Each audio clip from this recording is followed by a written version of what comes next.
Hello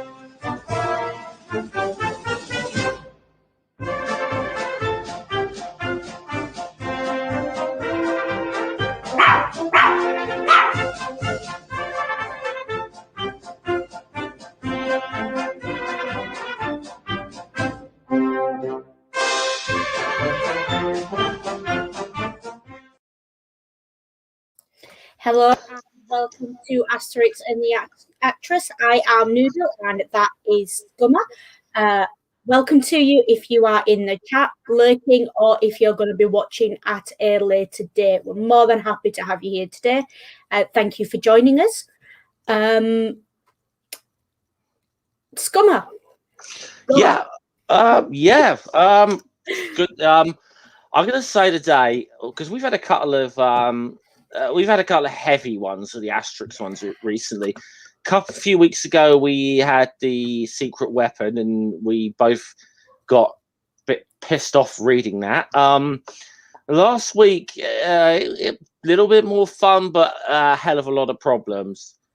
This week, we're back to form with, I got to say, just a good, fun Asterix story. Not too many, barring one or two panels, which, when we've got pirates, we've got panels that we have to know this is which we've gotten used to it at this point. We're kind of getting we've discussed that ad nauseum. Other than that, we got a good fun story today, and I got to say, this is the first time I'd read this particular one as well, because we are now quite into an era of the Asterix books that I hadn't read as a kid. Yeah, I mean, because let's face it, this came out in 2001, so I was like 21 at the time, so I wasn't buying Asterix books so much then. I mean, even I was getting on for being a young teenager. I'm going to give me age away too much. I'm getting to the age where that's no longer okay, but I was old enough to be. I mean, I wasn't, because Asterix wasn't my thing as a kid, or I was never introduced to it.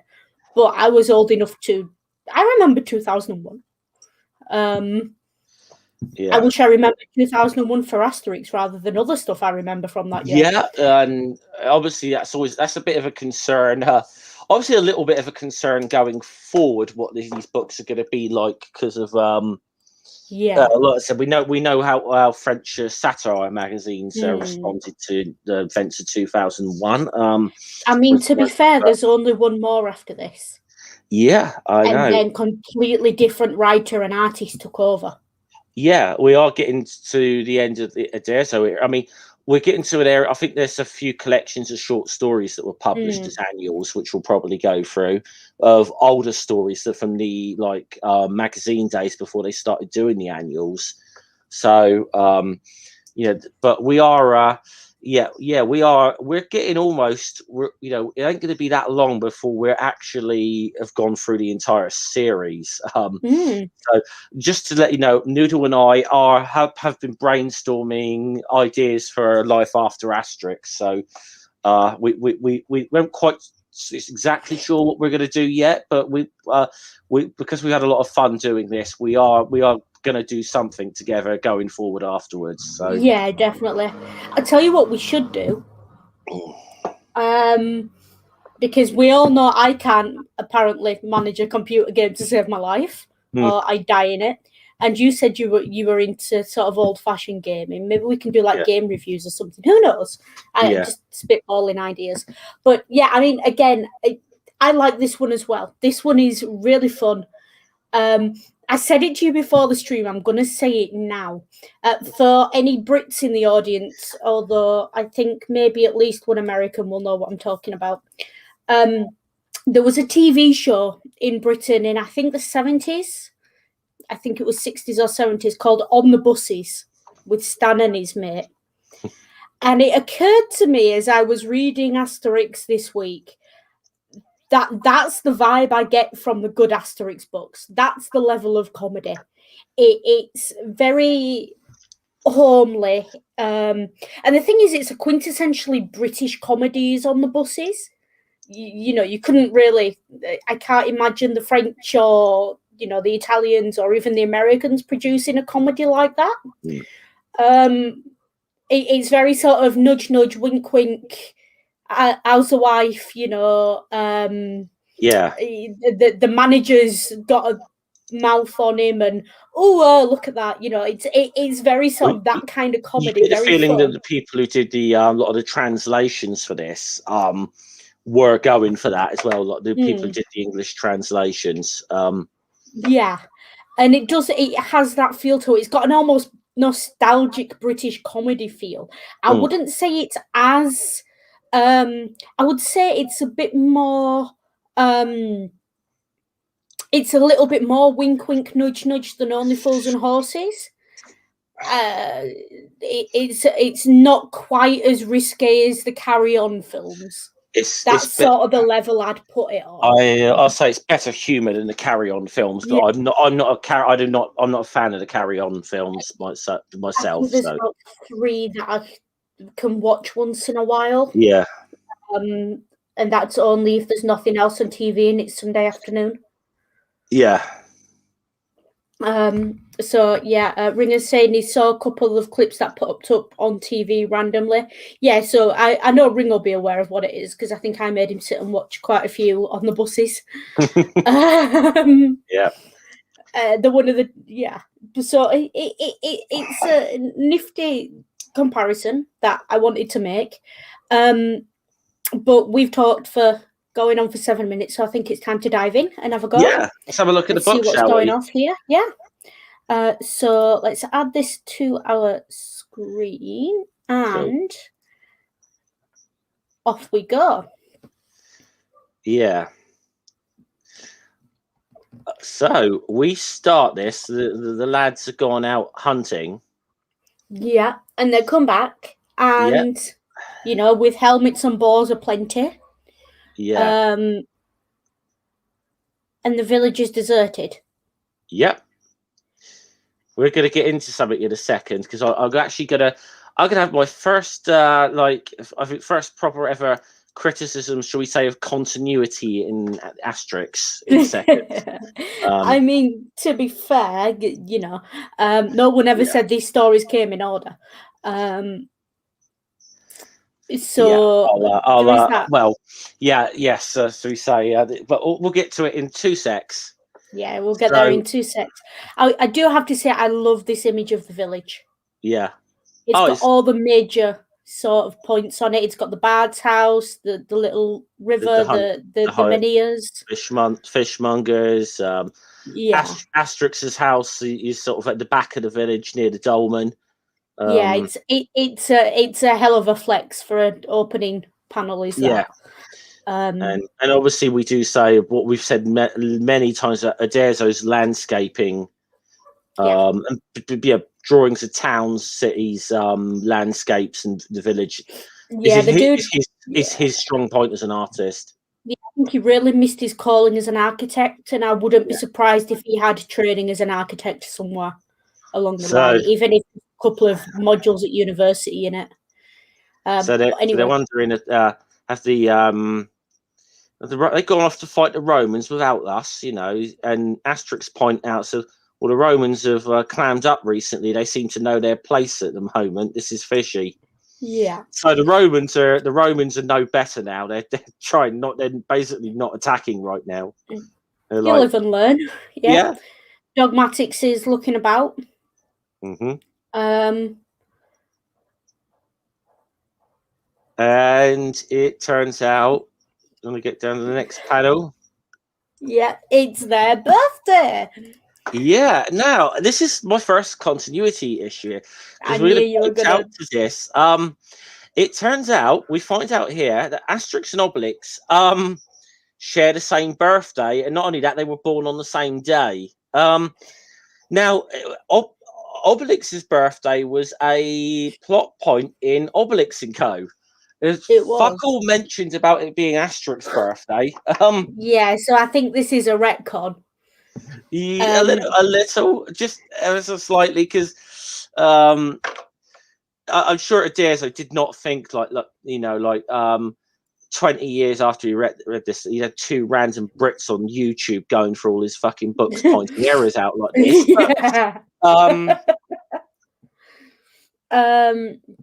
So yeah, and I mean, to be fair, it is. I did see, because I do sometimes read through like blogs about these books and things before we go live to see what other people have been saying. And someone did mention that there is a retcon of the birthdays somewhere. Yeah. This is my bad tempered badger Disney's not canon moment. Okay, if anyone is wondering. Fair enough. I mean, if that's as bad as it gets, we can live with that. Yeah. I mean, to be fair, for a set of books that claim to all be happening around about the same time, yeah, they're not bad on continuity at all. They're not. I mean, no one. We said right at the start we didn't expect these to be historically accurate, but they're not bad on continuity. We won't say which one, but there's a callback to a previous Asterix book. Callback to a couple in here. Yeah, there's some callbacks to several Asterix books we've already covered in this series. I do have to say as well, I love this, the way they're all singing, and the bard. Fully Automatics is choking Cacophonics to make sure he's not singing. Yeah. So that's fun. So yeah, apparently Asterix forgot it was their birthday. And we have the obligatory, you were born on the same day from Getafix there to give it some context. Yeah. This one I love from Obelix. I carried more weight. I got him first by a few minutes. Yeah. So this really gives it that sort of sibling rivalry. I'm older than you. I'm not. Yeah. It's. I mean, they almost are like brothers, aren't they? Almost. Yeah, they are. They are. And so they got a little surprise for them, and then Obelix is thinking, "Oh, whole Roman legion just for us," and because that's a good callback to Obelix and Co. When they gave them an entire, the entire Roman century at least. As a present. And Mr. Getafix is, no, we've got a even better surprise. Mummy! Which I just love. I adore this.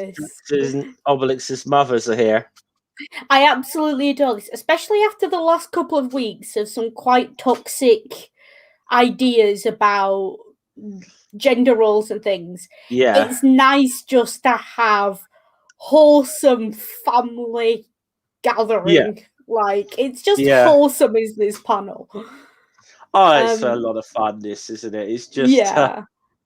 it's just immediately running for a hug and Mummy! And it's like you can even tell which one's their mother because of the way they've dressed them, which is just adorable. I just love the whole thing of this panel. So so it turns out it says that they've come especially from Condertum, which is modern day Rennes. Yeah, so it's not like they haven't travelled either. I do like this one of typical mother of, oh well, since you don't visit your mum, I must have to visit you. Yeah. From Asterix mother, and then Obelix here. My little mum is still as light as a feather. You're stronger than my little Obelixkins. I'm Obelixikins. Yeah. It's just cute, okay? It's just sweet. Let me have it. After the last cut, let me just have it. Yeah, absolutely. So they have a nice banquet in the village. Party time. Unhygienics is going to push his luck. Yeah, of course. Because he's and why? He said we're So we've got they were offered cut price tickets on a Letition delivery cart carrying fish for Unhygienics. They were going for a pong. Yeah. Lucky they hitched a lift on an HGV. What's an HGV? And then in he jumps, heavy Gaulish vehicle, Obelixikins. Yeah. Now, anyone who's ever dealt with their parents calling them a childish nickname in front of their friends knows this one. And Obelix is And just how heavy do you think this ghoulish fist is? Yeah. So you know, you might not, don't push your luck is the kind of the message here. and then Asterix asking the important questions. You know, where's Dad? Yeah. They'll be joining. It says they'll be joining later. They own a little business selling souvenirs, and it's just that it's like the business is in full swing right now. Yeah, it's tourist season. It's tourist season, so that's how they make their money off the tourist industry. I do love the idea that their fathers are in business together. Yeah, I love this concept. And sorry he can't be with you, but he sent you a present of a sword. Yeah, it's a lovely sword too. It's a very lovely sword. It's precious stones on it. This obviously belonged to some rich Roman officer. Asterix points out. Yeah. So, yeah. And he said it belonged to a former legionary. He swapped with us for a barrel of barley beer. So again, we have, and Obelix gets his present as well. He's got a really nice Roman helmet to add to his collection. Yeah, I mean, what I like about this cross as well, and I'm gonna see, I tripped there. Doesn't it remind you a little bit of Tucker's cross? Tiny, tiny bit. So for those who aren't aware, because I just had to Google it to check the name, Tucker's cross was discovered in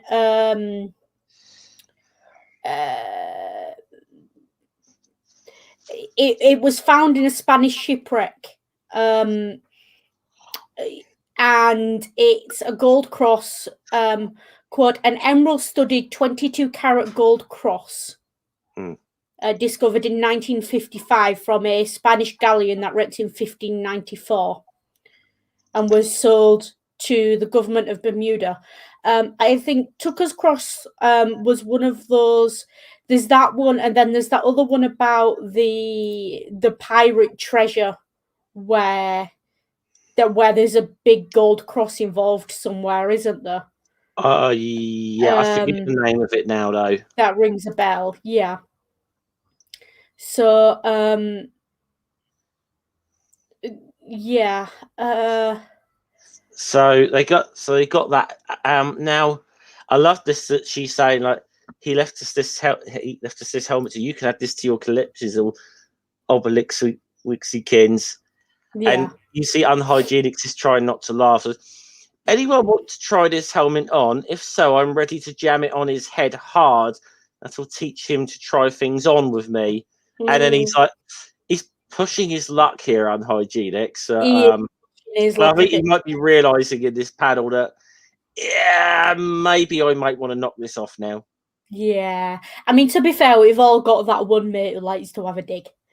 And sometimes, yeah. I mean, it's something we can all do. We can all push a joke a little too far as well. Yeah, sometimes we're all guilty of it.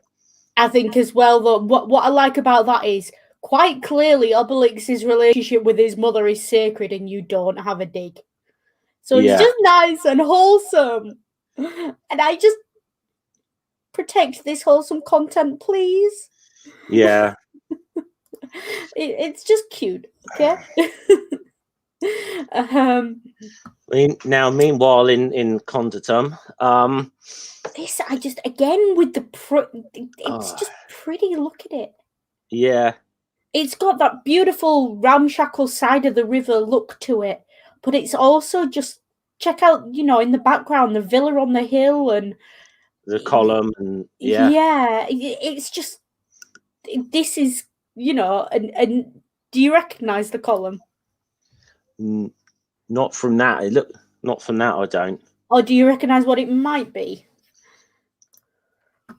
Not really from that one. What are you thinking? I think it might be. It looks a bit like it could be Nelson's column to me. Looks a bit in the like wrong that, place, but yeah. Yeah.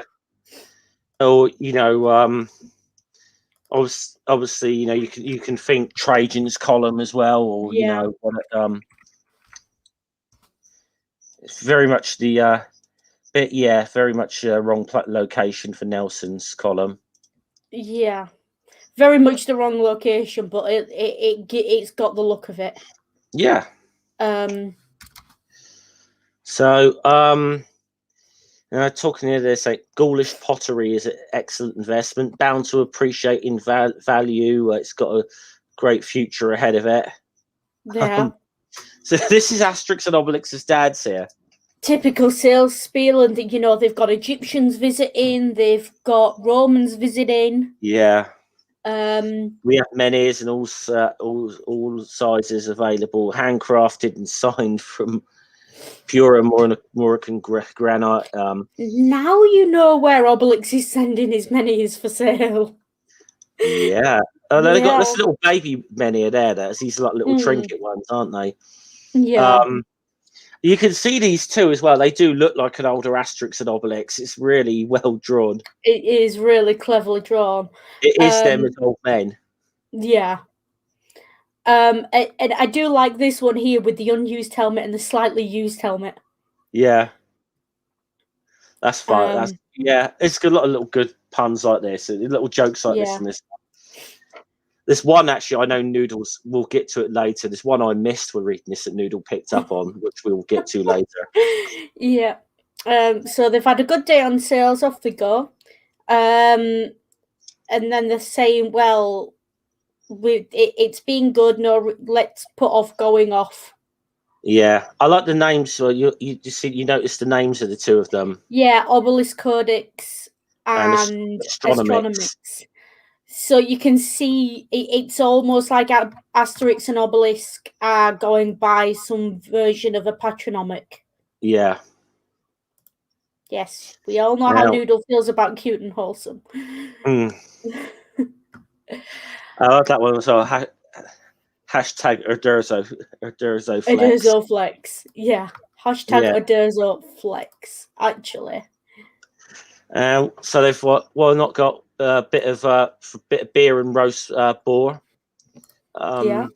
It's normally really, because normally when Asterix you talk about drink, he's normally on the goat's milk, so he's a little maybe a bit more. I don't think Asterix is quite a teetotaler, but he's not, doesn't tend to be. You don't tend to often see him drinking, but the old man's quite happy to have a beer here.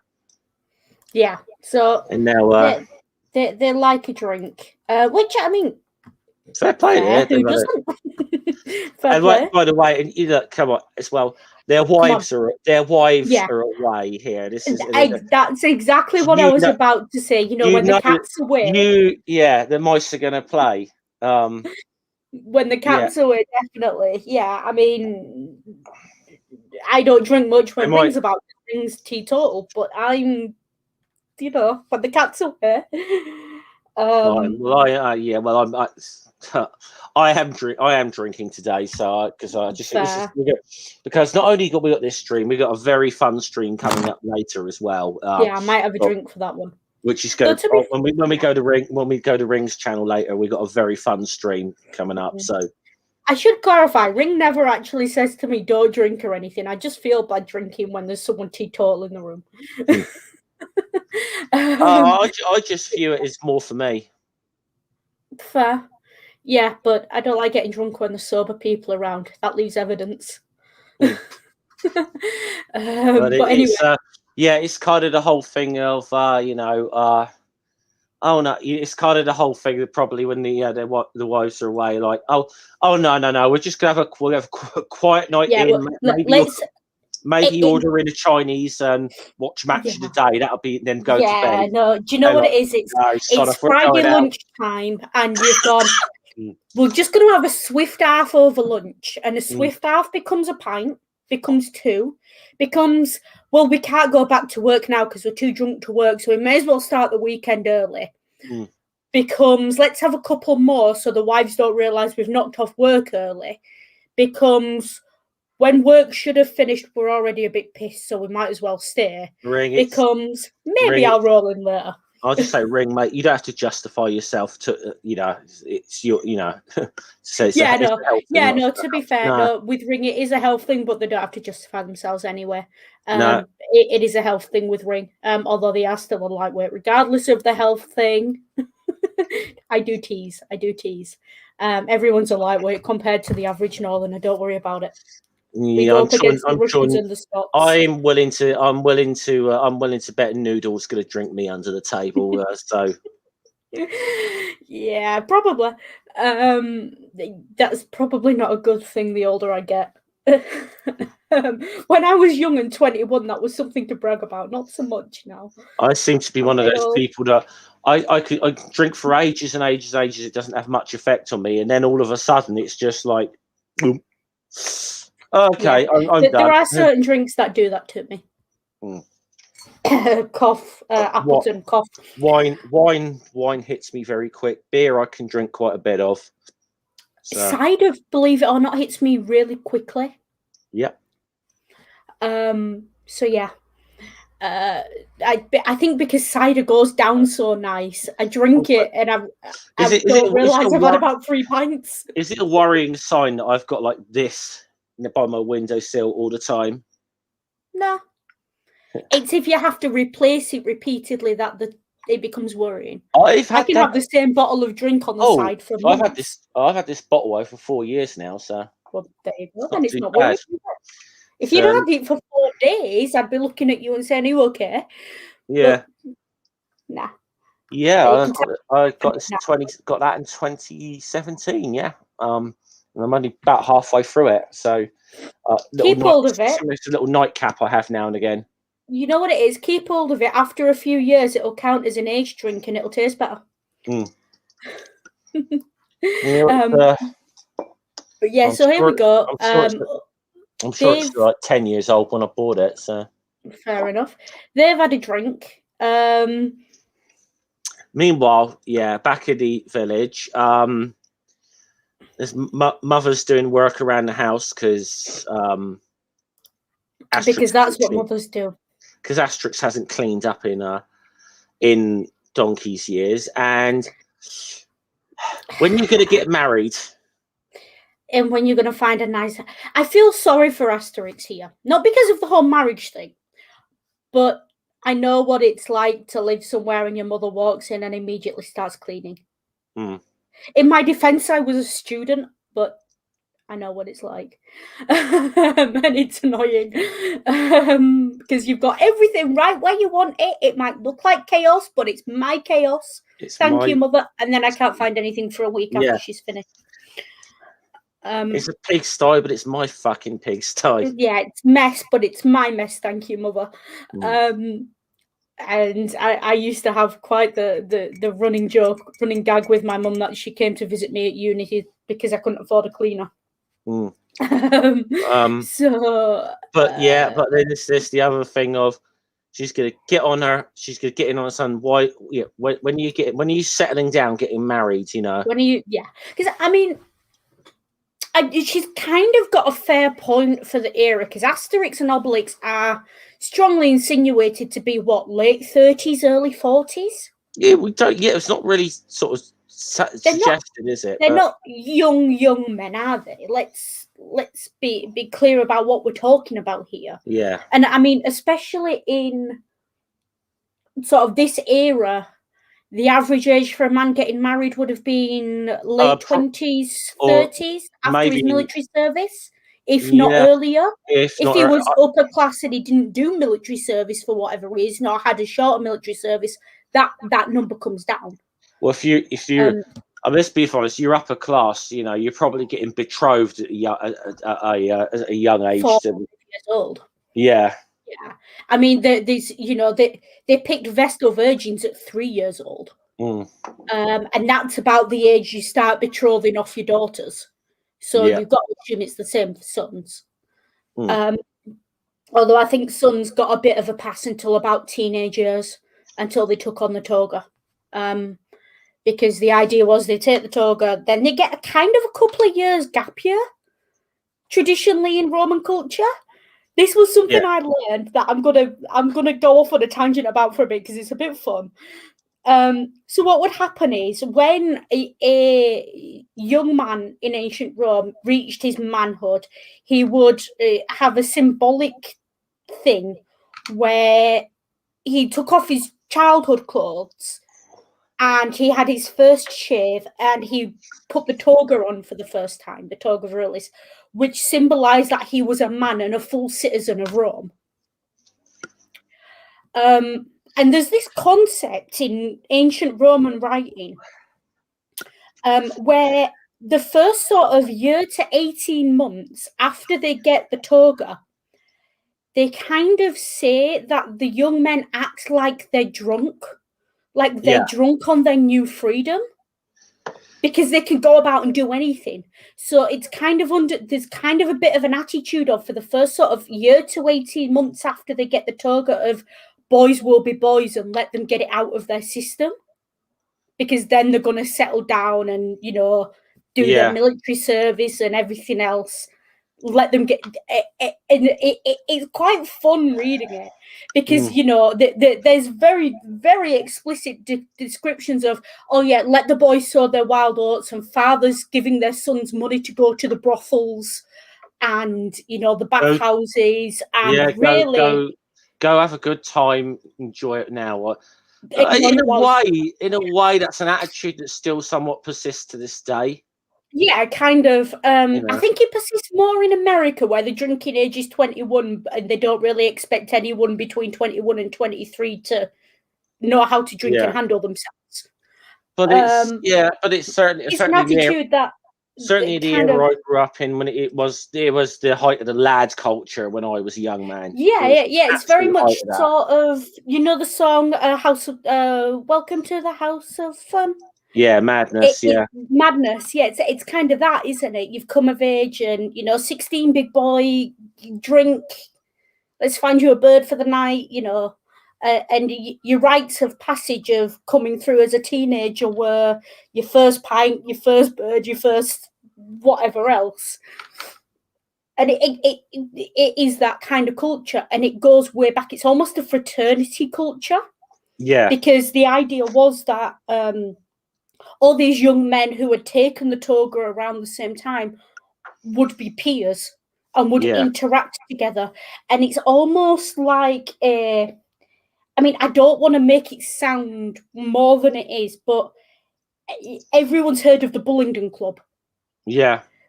It not necessarily as criminal or as up its own ass, but kind of that attitude of, boys will be boys, let them bond, because in 20 years they're all going to be sat in the Senate together, and they may as well have some shared memories. Yeah. And it is very... Can I just say though, it's just you know, and I'm going to get vulgar for a second here.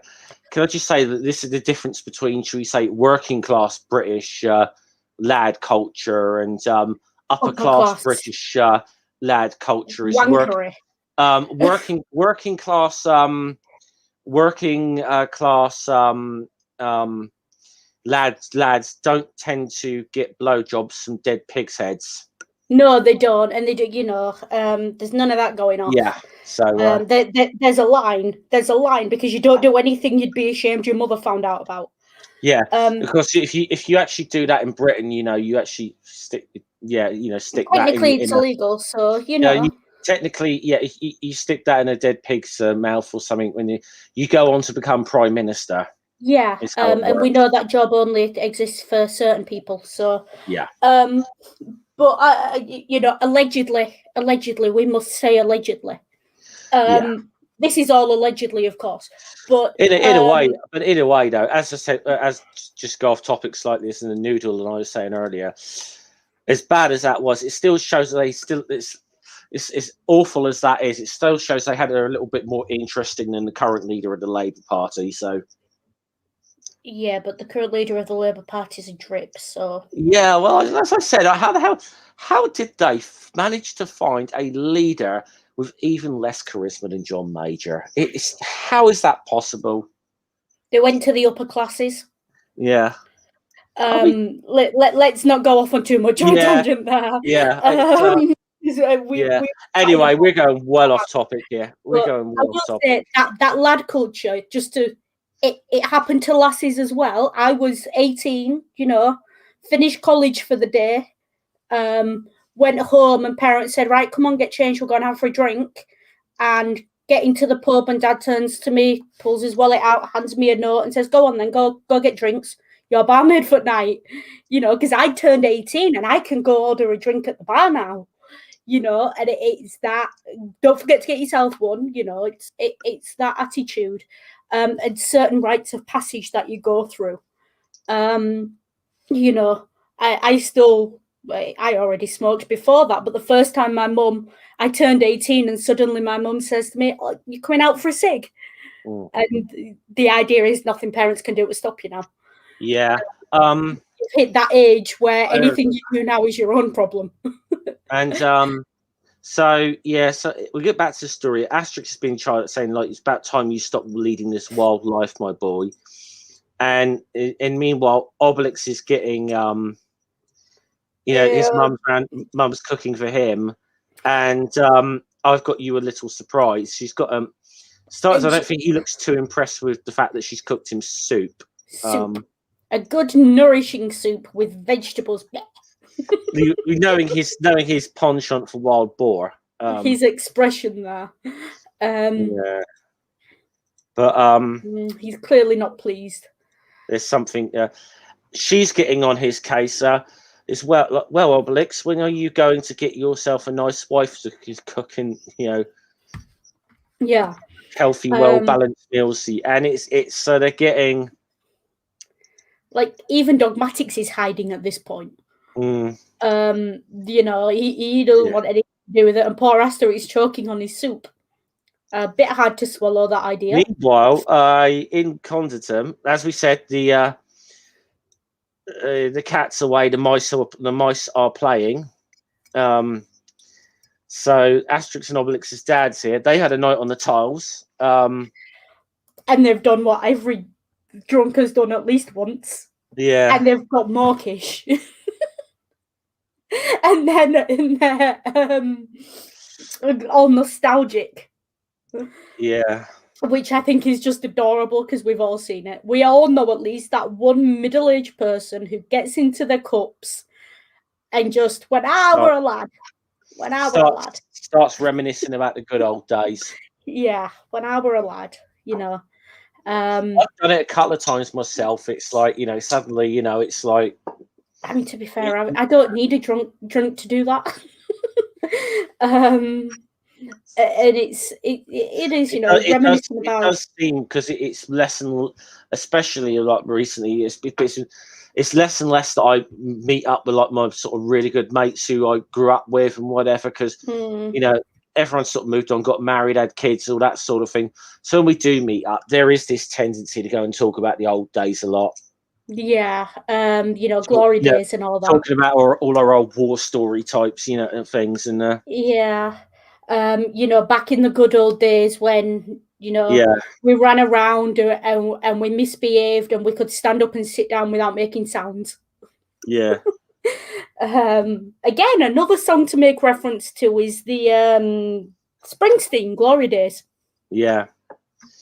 So anyway, they come back though to find that their shop has been burgled. Oh no! They turned over the place looking for something, and then it turns out it's the Romans who've been there. They've gone in there and turned the place over. They're looking for something. Yeah. And and you're coming to call on Prefect Bogus Genius. I like that. Yeah. And just you wait till their sons hear about this. Ever been hit on the head with a manure before? Yeah. That's a nice bit of fun, which I won't spoil it, but it's a nice bit of fun. Remember that comment. So these are the men, as is pointing out to the prefect, these are the men suspected of doing a deal with the defendant. Defendant recognise them, Tremens Delirious. Who remembers this character, Tremens Delirious? Come on, anyone in the chat remember him? I think it's only ring in the chat at the moment, to be honest. But I think we've got a couple of people lurking. If there's anyone there, let's see. But yeah, this is Asterix in. He's kind of the antagonist in Asterix and Caesar's Gift. This was the old legionary who got drunk.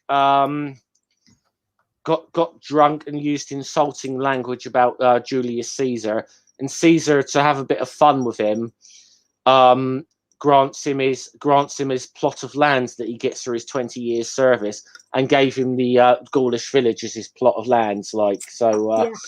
And hilarity ensued from there. Hey, Hops. Cheers. Hey, Hops. So yeah, anyway, so that's one to go. If people are unaware, Noodle and I have already covered that. And go, I think that's on my channel. Go and check that out a bit later if you haven't seen it. But yep, definitely go check that out if you haven't seen it. It was a fun one as far as I recall. So it doesn't seem a lot's changed because he's still still a bit of a drunk. So he stole a helmet and a sword from a high-ranking Roman dignitary, so it wasn't even his own. Yeah. And then sold it to the souvenir sellers here, the Asterix and Obelix's dads, who gave them to their sons as gifts. Yep. And I do like this little comment here, and you'll see a thing or two when they turn up. Just you wait. It's a little quirk of theirs. They're always quoting from that play, Waiting for Godot. Yeah. This is a reference to Waiting for Godot, it's a play. It's a tragedy. I found out from a bit of Googling, it's listed on the Wikipedia page, so, take with a pinch of salt. But apparently, in the French version, this allusion doesn't appear. And in the French version, it's a biblical comment that's passed of, it's an obsession with him. They talk about their sons as if they were waiting for the Messiah. Yeah. And now if there's one thing we know about Asterix and Obelix, it's that they're not the Messiah. They're very naughty boys. Oh, yeah. So that's the that's the background to that one. But Waiting for Godot, it's a tragedy, so don't read it if you're after a giggle. But it's good. It's a classic. It's definitely something that's worth understanding. Kind of reminds me of the Simpsons, Krusty the Clown doing King Lear and cracking jokes, and he's like, for goodness sake, it's a comedy, and then one of the actors has to say, it's not a comedy, Yeah, it's not a comedy, yeah. Of course, in the original, in the Waiting for Godot never arrives. And turns out there, as you see the thought bubble, this prefect, he's aware of it. He's heard of Asterix and Obelix. Oh no, I never expected to find that sword and helmet had fallen into the hands of those two ferocious Gauls.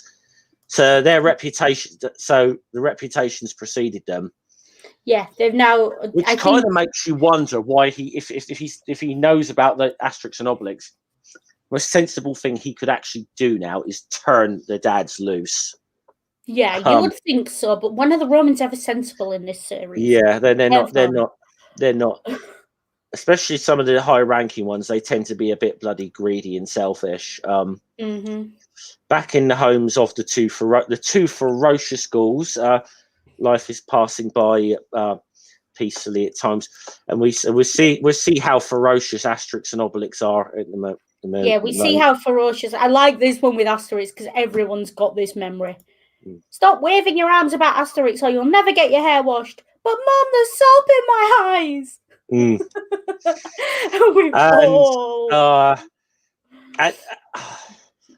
She has invited some of the young ladies and their daughters to take a cup of goat's milk, so you don't try to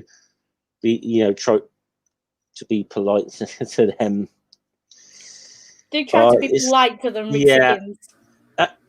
So she's trying to set it here. Yeah, she's like, you are getting married, and I am going to bloody see to you what you do. Yeah. And you've quite clearly got the mother and her three daughters. One thing, and I'm sure this applies to women as well. But I can speak as young as a lad. The last person you want to fucking get hooked up with is someone your mother is trying to set you up with. Oh gosh, don't get me started. No, I've got to be honest. Now, I'll be fair. My mum has never done that with me. But It is the kind of thing. It is the last. It's the last thing in the world that you want to be set as someone that, like a relative, is trying to set you up, especially your mother or something. I mean, yeah, I'll give another good comics reference for this. Okay, is Spider-Man, and imagine Aunt May trying it. but this is what I mean. This is what happened.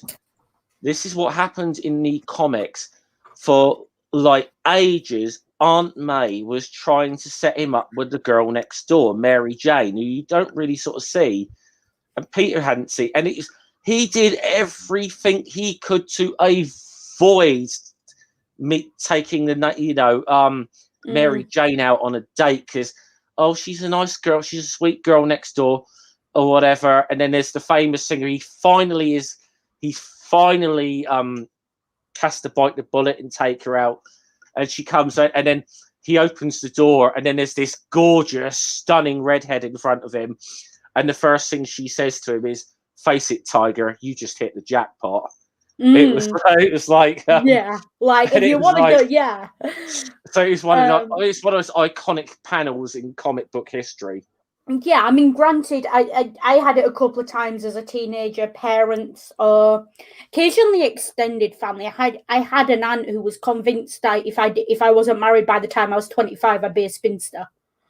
Ring said it. Yeah, Rings just said to the line as well. Yeah. Who was constantly like, you should get married, and every family event it was like, have you met this person? I was like, even if I had, they're my second cousin, go away. And occasionally, you go to citywide events or events where there's lots of different families, and it's Noodle, come meet this person. It's like, please don't. If I'm going to meet them, please allow it to be organically and not because our parents shoved us together in like a rule or something. Because that's creepy. I'm just realising we're gonna have to get going on this a bit, because I just realised we're like 50 minutes into this stream and we've done like 9 pages. Out of 45. Like 10 pages. So we're gonna have to get into this a bit. I think. Get into this, So we've got the very stereotypical mothers bringing their daughters, and I do like how you can see the way the rest is, and the mothers and daughters are always, they either look alike or they look nothing alike, and there's no in between. But there is the family resemblance always. Yeah. And the mothers are really, the mothers are chatting away, but the kids are not. And he's just like, I've had enough. He finally snaps. I've had enough, and he just storms off. Like, I'm not ready for the responsibility of marriage yet. He's got a point. And then he walks into it, and it's like he bumps into Obelix, and Obelix is like, "Oh no, no, not you too." And they just start laughing about the situation. It's like both of their mothers are trying to get them married off. Yeah, and it's just like, I wish our fathers would turn up soon. And it's one of those, if Dad turns up, he'll keep her busy. Just hang fire. It's that one. It's like but now, fathers are actually in prison in Condasm. And Translator is, who did that sword belong to? Pompey, the consul expelled from the Roman Senate by Julius Caesar. I've got a terrible first. We'll get a bit more into Pompey in a bit, because Asterix actually kind of explains who he is. Yeah. But this is a real historical bad job of it either. Yeah, Pompey is a real historical figure that, if you've watched anything to do with ancient Rome, you've probably heard of in passing at least. And he's kind of drawn a bit like he's got DTs. Have you noticed? Yeah. Like he's a little bit shaky. He's a little bit, So he's trying to. We heard Pompey's trying to raise an army against his great enemy Caesar. I'm just dying for a drink. Typical drunk. All he cares about is the next one. And it turns out that the Pompey is here, and the prefect is obviously he's somewhat on Pompey's side in this argument. I will point out that the way Pompey is drawn here, he's given he's made to be quite the looker when possibly not in real life. Yeah. He's got a bit of the male model about him. I mean, from what we know of Pompey, and we only have like a sort of statue, sort of bust interpretations of him. Yeah. But, let's have a look. Let me see if I can find a. But it's Gnaeus Pompeius Magnus, full name. So yeah. Pompey the Great. Yeah, Pompey the Great. Just the last time anyone said great about anything called Pompey. Yeah, the last time. I will say. Sorry. Any Portsmouth fans that watch this, you know why I'm getting that dig in. Yeah, I will say, looking at the bust of him, he's not. I mean, I can see why they've drawn him that way. He's not a massive looker, but he's not. He's not bad on the eyes. Let me just see if I can.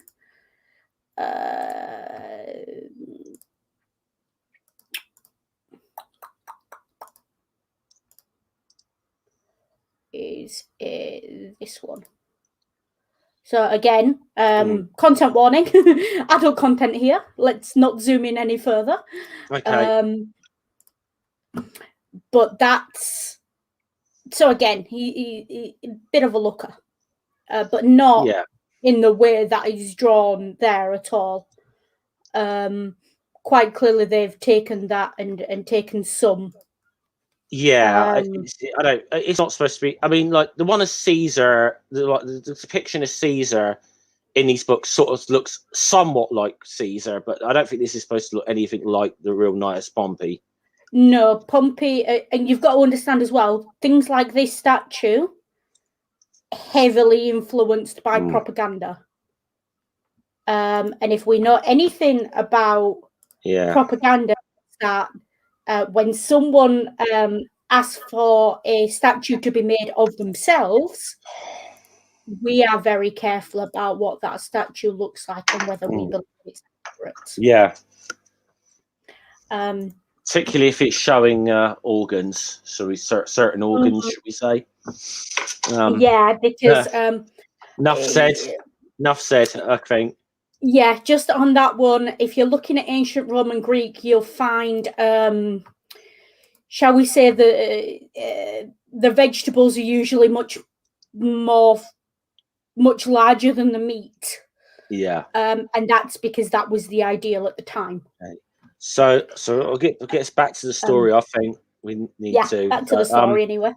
I'm only trying to move it on because I was like, oh my god, we're almost going an hour. So, we're like 11 pages in. So mothers are planning a birthday. Yeah. That's not the usual banquet. Yeah, I mean, they're not planning a birthday; they're planning a bloody wedding, is what they're doing. I think they're planning or at least an engagement. I think what they're planning is, you know how in sort of your romance novels, like Bronte style thing, there'd be the first dance of the season where the ladies come out and they start to date and things like that. I think that's what's going on here. Yeah.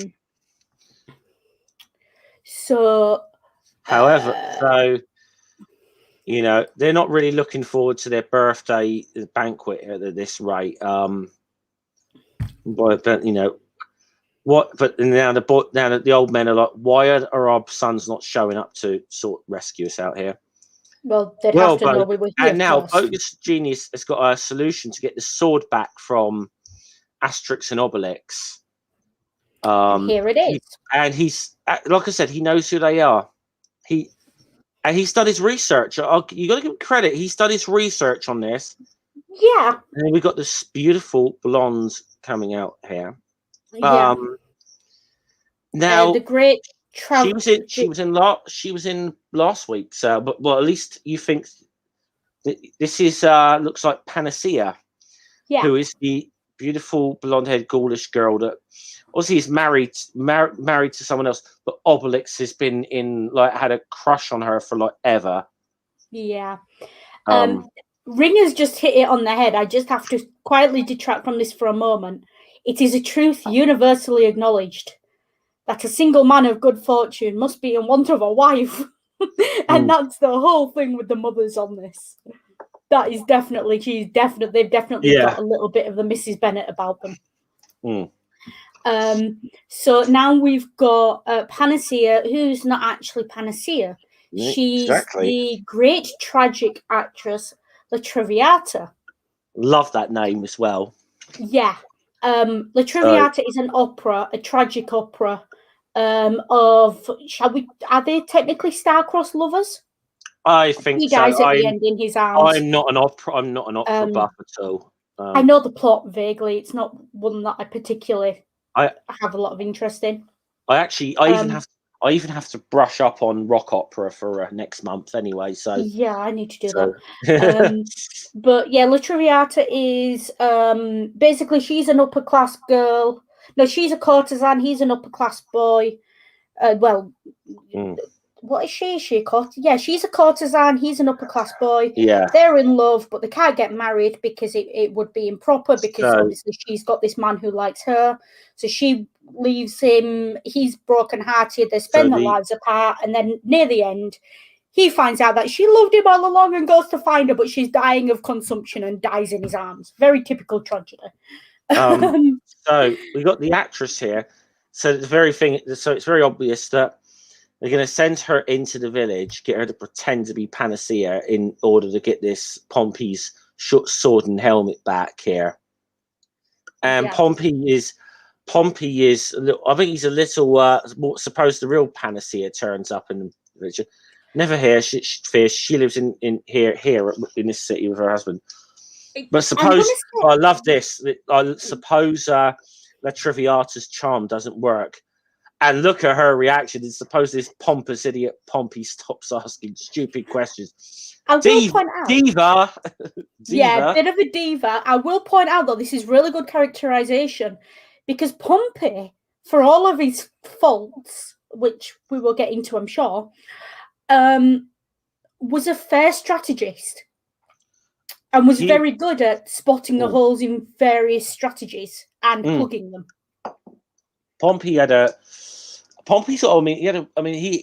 very great reputation as a military man in Rome. I mean, really, probably at the time, his reputation was as great, if not greater, than Caesar's.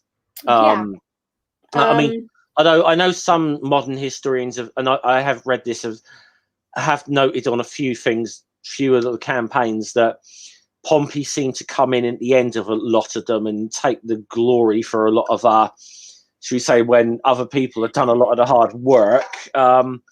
Which kind of happened, which almost happens in the sort of Spartacus uprising, actually, when they were going to bring him in, and Crassus was like, no, I'm not letting Pompey get the glory for this, you know? Yeah. I will point out as well, though, this is the guy that as a teenager, they called him the Teenage Butcher. Now, that is something his less than friends called him, but it says a lot about the guy. And the fact that they called him the Great. We have two stories that illuminate the point of this. First of all, you have to be aware of the Great, which is Alexander the Great, the famous Great. Now, there's a story of Caesar going to somewhere where there was a statue of Alexander and weeping. Yeah. Now, this is entirely, as far as we can tell, it's entirely fictional, but it's a story that was made to illuminate Caesar's attitude. Weeping because he was like 25 and the statue was of Alexander at 17, and saying, I'll never be as good as him. I'll never have done what he's done at that age. Yeah, you know, because Alexander, obviously, he died at 32 and he conquered most of the known world. By the time he's 25, So Caesar, you know, Caesar's at this point says, like, you know, I haven't accomplished anything. So it's an anecdote to really, I think, show Caesar, how Caesar's ambition. Yeah.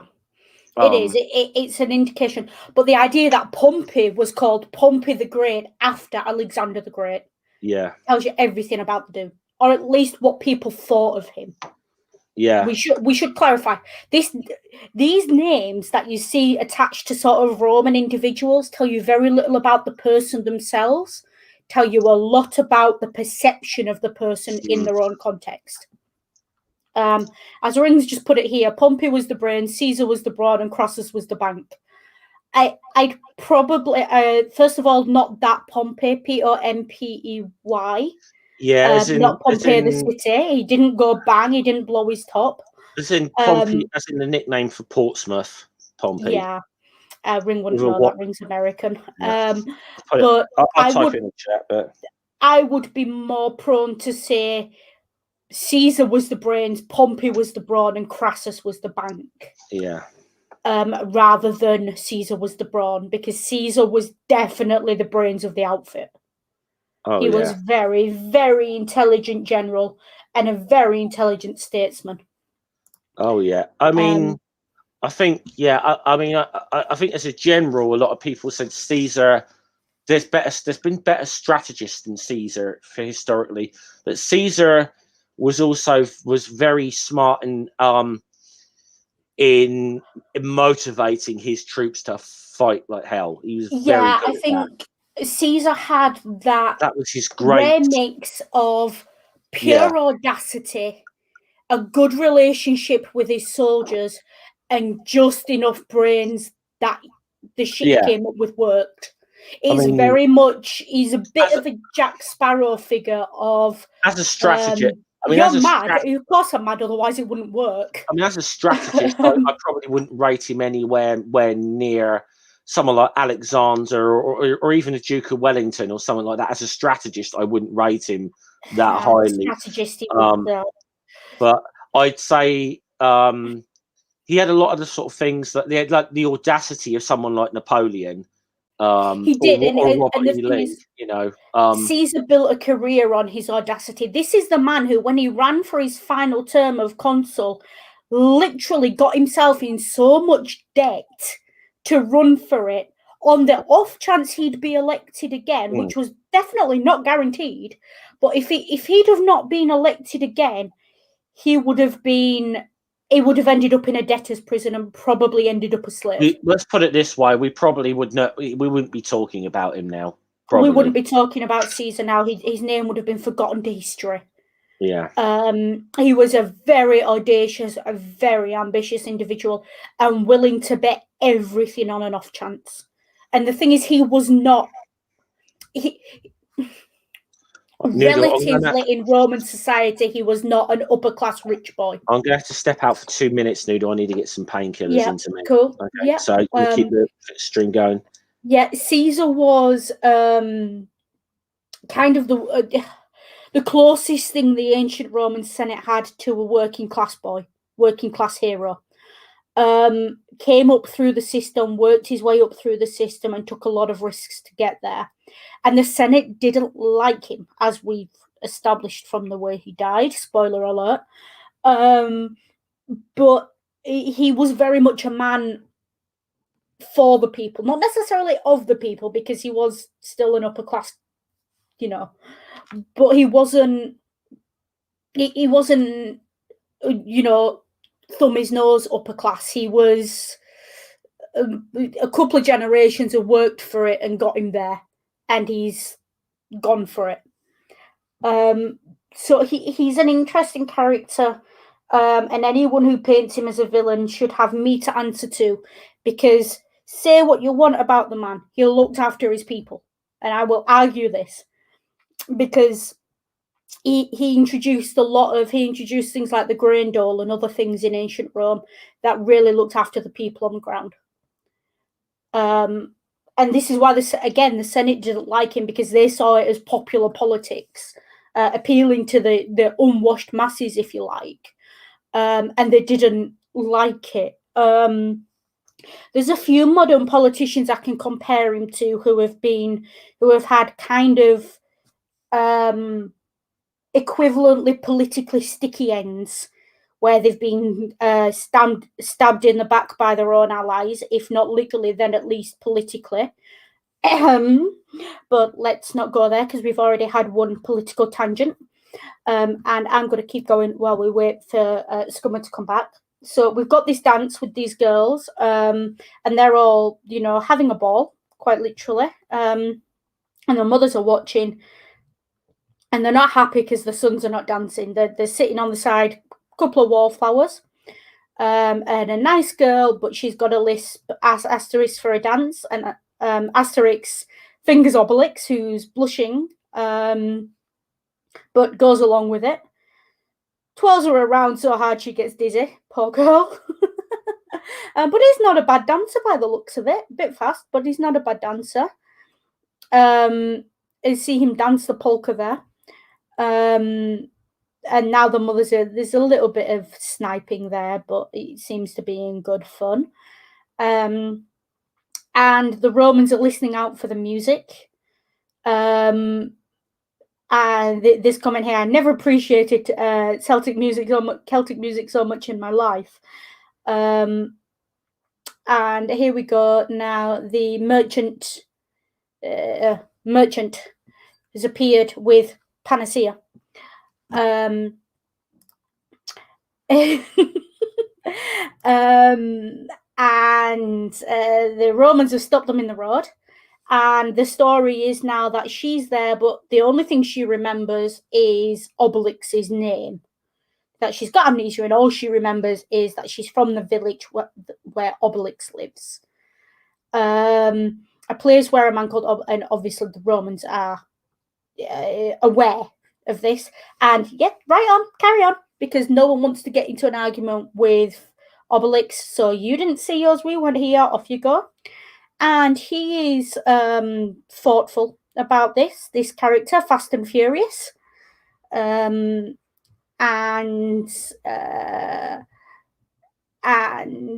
she's very keen to say that, yes, her acting ability will get them through the door. And it's Cacophonix who greets them and thinks that she's Panacea and takes her to the chief because she's supposedly got amnesia.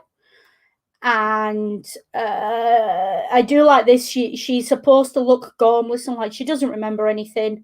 And he says, well done, that worked great. She's like, no, I'm just horrified at staying in a dump like this. So quite obviously a diva, city girl. And Getafix rightly concerned that she remembers Obelix but not her husband. And then Vital Statistics saying, well, let's get Obelix here, see if that sets a memory off. And Cacophonix runs off, and Obelix very keen to help dear Panacea, and his mother very keen to send him off on his way. And Asterix doesn't believe it. And this comment from Asterix's mother, Obelix always did take things to heart, poor boy, and his heart's even bigger than his stomach, which is kind of a backhanded compliment and is quite sweet. But they get there, and he's blushing that she remembers him and is quite pleased to see her, and she's clearly quite pleased to see him but doesn't remember Asterix. Or claims she doesn't, and then yes, she doesn't remember him, but she's quite clearly trying to be polite or friendly, and Fast and Furious wonders if she's overdoing it, but apparently not. And she's been taken to her father to stay with him because she's confused Asterix and everyone else. And they've been offered Gaulish hospitality. And Fast and Furious, not quite as good an actor as our friend here, because screwing up the greeting between the Roman and the Gaulish. And then we are back to the fathers in their cell. And everyone thinks they're out having a drink and they're fine.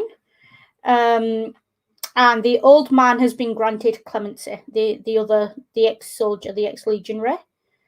And he's, blessings of Bacchus on the magnanimous bogus genius may his cup always run over.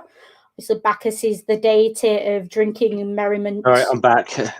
Hey. So I was just catching up. You're at the thing where they're back to the prison cell. Yeah, I'm just quickly running over. I was listening in, but yeah. So.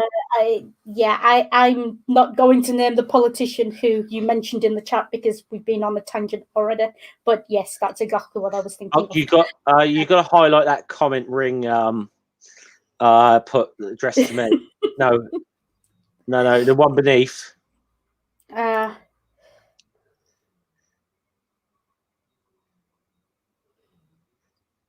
may have something to do between streams or after the streams. Yeah. I'm just gonna leave that there. Yeah. Because that would be That's It could be Bernie, it could be Corbyn. There's quite a few politicians you could say have been stabbed in the back by their allies recently. I mean, the thing is as well, on the other end of the sketch, you've got the people that do apply to. Yeah, I was going to say, as you go on, Caesar may have been the world's first populist, but unlike, shall we say, other sort of populists like, say, Farage, the Caesar actually did shit. I will say Caesar did a lot for the infrastructure of Rome. He nearly bankrupted Rome with his building and his public works. Yeah. So he his heart was in the right place. I will say, I would grant him that much, and he's one of those historical figures where I really do look at him and I think your heart was in the right place, mate. You were doing it for the right reasons. Well, in a lot of things, it's like, you're arrogant, you're ambitious, or whatever, but can't quite bring myself to condemn him. No, because he made life better for a lot of people. Yeah, at least for a little bit. So, no one went hungry in Caesar's Rome. Was probably an exaggeration and a bit. They were they talked to the old drunk here. Says, I guess you'll be able to leave the prefecture between your punishment and whatever, right? Yeah. So he's like, you basically said, can you go and deliver a message, visit Panacea and Tragicomics and get them to send a message, go back to the village and say, we're in here. Now, I should point out they are very lucky this plan worked, because you'd never pay a drunk to deliver a message. I mean, bear in mind what we know about him already. Yeah, he's a lot. I understand desperate times, desperate measures, but yeah. So meanwhile, back in the village, you've got La Traviata here as Panacea. You got a lovely collection of Roman helmets, and then there's the new one. That's how gorgeous that is, and Mother and like Obelix. She's trying to get Obelix to give it, and Mother comes in. It's his birthday present from his father, young woman. But then she's doing the whole, do forgive me, but But then Mother jumps in and stops him doing something. But then she's doing the whole, sweet, I'm really sorry, sort of thing. But blah blah blah. Mother is offended. And Obelix is no, he's going to give it to her, and then she gives him a little peck on the nose there, which is enough to get his helmet up.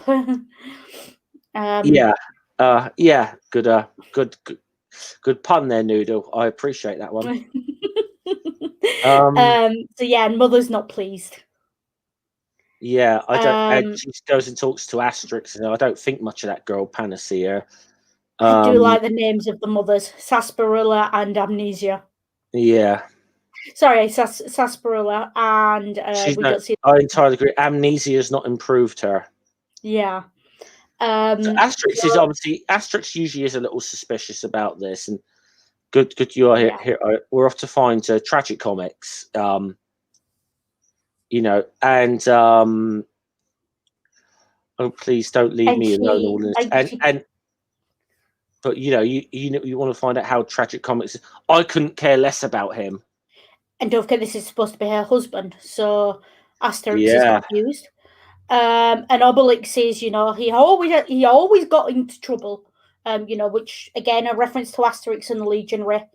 yeah, And she's like, don't complicate things, Obelix, don't complicate things.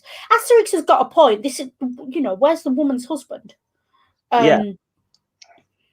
And Um, Obelix is blinded because he's so smitten with Panacea. You know it's that. always over a woman with these two, isn't it? Have you noticed? It's always over a woman. It was in Asterix the Legionary as well. Yeah. And Obelix, I think this is the first time we ever see Obelix really give Asterix a smack. They start you great fat and Asterix. Yeah. Obelix punches him. Like, I mean, sends him. And again, it's one of those things though. He immediately feels bad he about it is. afterwards. But I will point out as well, even Dogmatics there is very surprised at this. This is a touch too far. Yeah. And now the La Traviata is sort of, you hurt my friend Asterix. I don't like you anymore, Obelix. Yeah. Come along. And she's leading him around. Yeah, because she knows Asterix has got the other item she's looking for. Yeah, and it's quite obvious Asterix is quite concussed at this point. All we can say is wooer. That's all. Yeah. Come along, Dogmatics. We don't need anything more to do with them. And then Obelix starts to think about it, and I ought not to have lost my temper, and I'm unhappy. I hit my best friend. And Panacea doesn't like me anymore. Boo. Yeah, he's crying now. And she's quite clearly trying it on with him, and he's quite. I mean, I'd be concussed if Obelix hit me as well. Yes, is it like she's putting the charms on Asterix, but like I think he's too kind of concussed to even realise what's going on here. Yeah, I mean this leaves me with a nasty taste in the mouth. It's another one of, you know, she's quite clearly taking advantage of someone here. And it's kind of laughed off. It is, but I think it's a lot less problematic in previous books. Yeah, we got to because you got mainly to because his mother saves him. You got to remember in this one as well. Her whole mission is to go in there and use her charms on them. That's her whole mission. Yeah. So it's not like the thing in The Secret Weapon when it was just blatant sexual harassment, and you know, and actually bordering onto assault, really. Yeah. Whereas this, mother knows best. Mother knows best. Yeah. There was mother tells you Asterix, she knows best. So she thinks he's been drinking, which I mean, fair. If only your father could. Oh, everyone's. Yeah. Everyone's rolled in at stupid o'clock in the morning to a parent waiting with the lecture, with the post-mortem. The hangover. My parents were quite good. They always waited until the day after. But my mother, always what she would do. I have to say this because it's quite just a fun little thing of I'd go out, get drunk, I'd roll in home at whatever time, and mum's thing would be 7 o'clock in the morning, the gospel music and the vacuum going. And she'd always decide to cook a full English knowing I wouldn't be able to stomach it. And then you'd sit down at breakfast, you're just about starting to eat, you're just about coming round, and it's, so, how was your night? And that's when you put your head down into your coffee cup and, yes, mummy. Yeah, we've all been there. We've all done it. And to be fair, you know, our parents did it as well. So yeah, they did it too, and I think that's half the fun they had, telling their kids off for it, getting their own back on their own parents. Yeah. So this Asterix's mother thinks he's drunk, so she gives him a cold bath and cold water on his head. That'll do it. Sober him up. I think Ring said, this character, she's more Black Widow femme fatale here. Yeah, bit of a femme fatale going on. Definitely. Yeah. Yeah, and Panacea, we do remember, as Ring said, is madly in love with tragicomics. Yeah. So she likes Asterix and Obelix. She's even aware that Obelix has got a crush on her, but she's kind always about it. She's kind, she's gentle about it. In the live action movie, actually, there's because Panacea is a character in the first live action movie, and because there's a sort of special new potion that at the end of it that Gedifix brews up, where they instead of giving them not just superhuman strength, it gave them doubles, like so that they'd multiply into like many copies of themselves. And so Obelix decides to give Panacea a little bit of that to basically get himself a clone of Panacea. But of course, what he doesn't realise is that the potion is only temporary, and the clones eventually pop like bubbles and just like are gone. Yeah. Little bit like Leprechaun Gold. Yeah, but even that, like, Panacea's like she knows she likes Obelix, but like she is in love with tragicomics, and like, but she's always gentle about. She's like, I got to let him down, but I'm going to do it very gently because he's not. Obelix is a nice guy. Yeah, she's a lot more, I think, gentle about it than I would be. Because I would be, I have told you no once. I've told you no twice, where friends don't push it. Third time, I don't care how big you are. To be fair, Obelix. To be fair as well to Obelix, he doesn't really push it too much with Panacea. Yeah, no, he doesn't, does he? He's very respectful. And again, I think that helps. Very sweet, actually, kind of crush he's got. Yeah, it's a cute little crush. He never puts his hands where they're not wanted, and he just blushes and stutters a bit around her, which I think is, he can't help what his attraction is, and he quite clearly respects the fact that she's married, but he is carrying a torch for her. So yeah, the whole point of this ring is Asterix is concussed, doesn't know what he's doing, and his mother has to save him from giving up the sword. Yeah. So and the mothers have both realised that Panacea is bad news. Yeah. So they're going to see Gedifix. Gedifix is like, he's coming to have a look at Asterix, so I'm just skipping ahead a few here because I'm just conscious of time. But is Asterix still in his wooer kind of and half smitten state as well? It's like he's still just, and she's getting to the point of she's getting frustrated. Give me the sword, you fool! And she goes off and that great brute hit him so hard he's lost his memory. And in this case, it's not an act. Yeah. So and the mother's like, you better watch out hanging around my boy, Yeah. I'm sure several people have got that one girlfriend who was really pretty but not very good for you, and you were annoyed when your mother gave her a stern talking to. She's her little diva-ish side is coming out now. I'll go back to your royal balls and stop hamming out before I shake off the dust and place you off my coat, which is Roman footwear.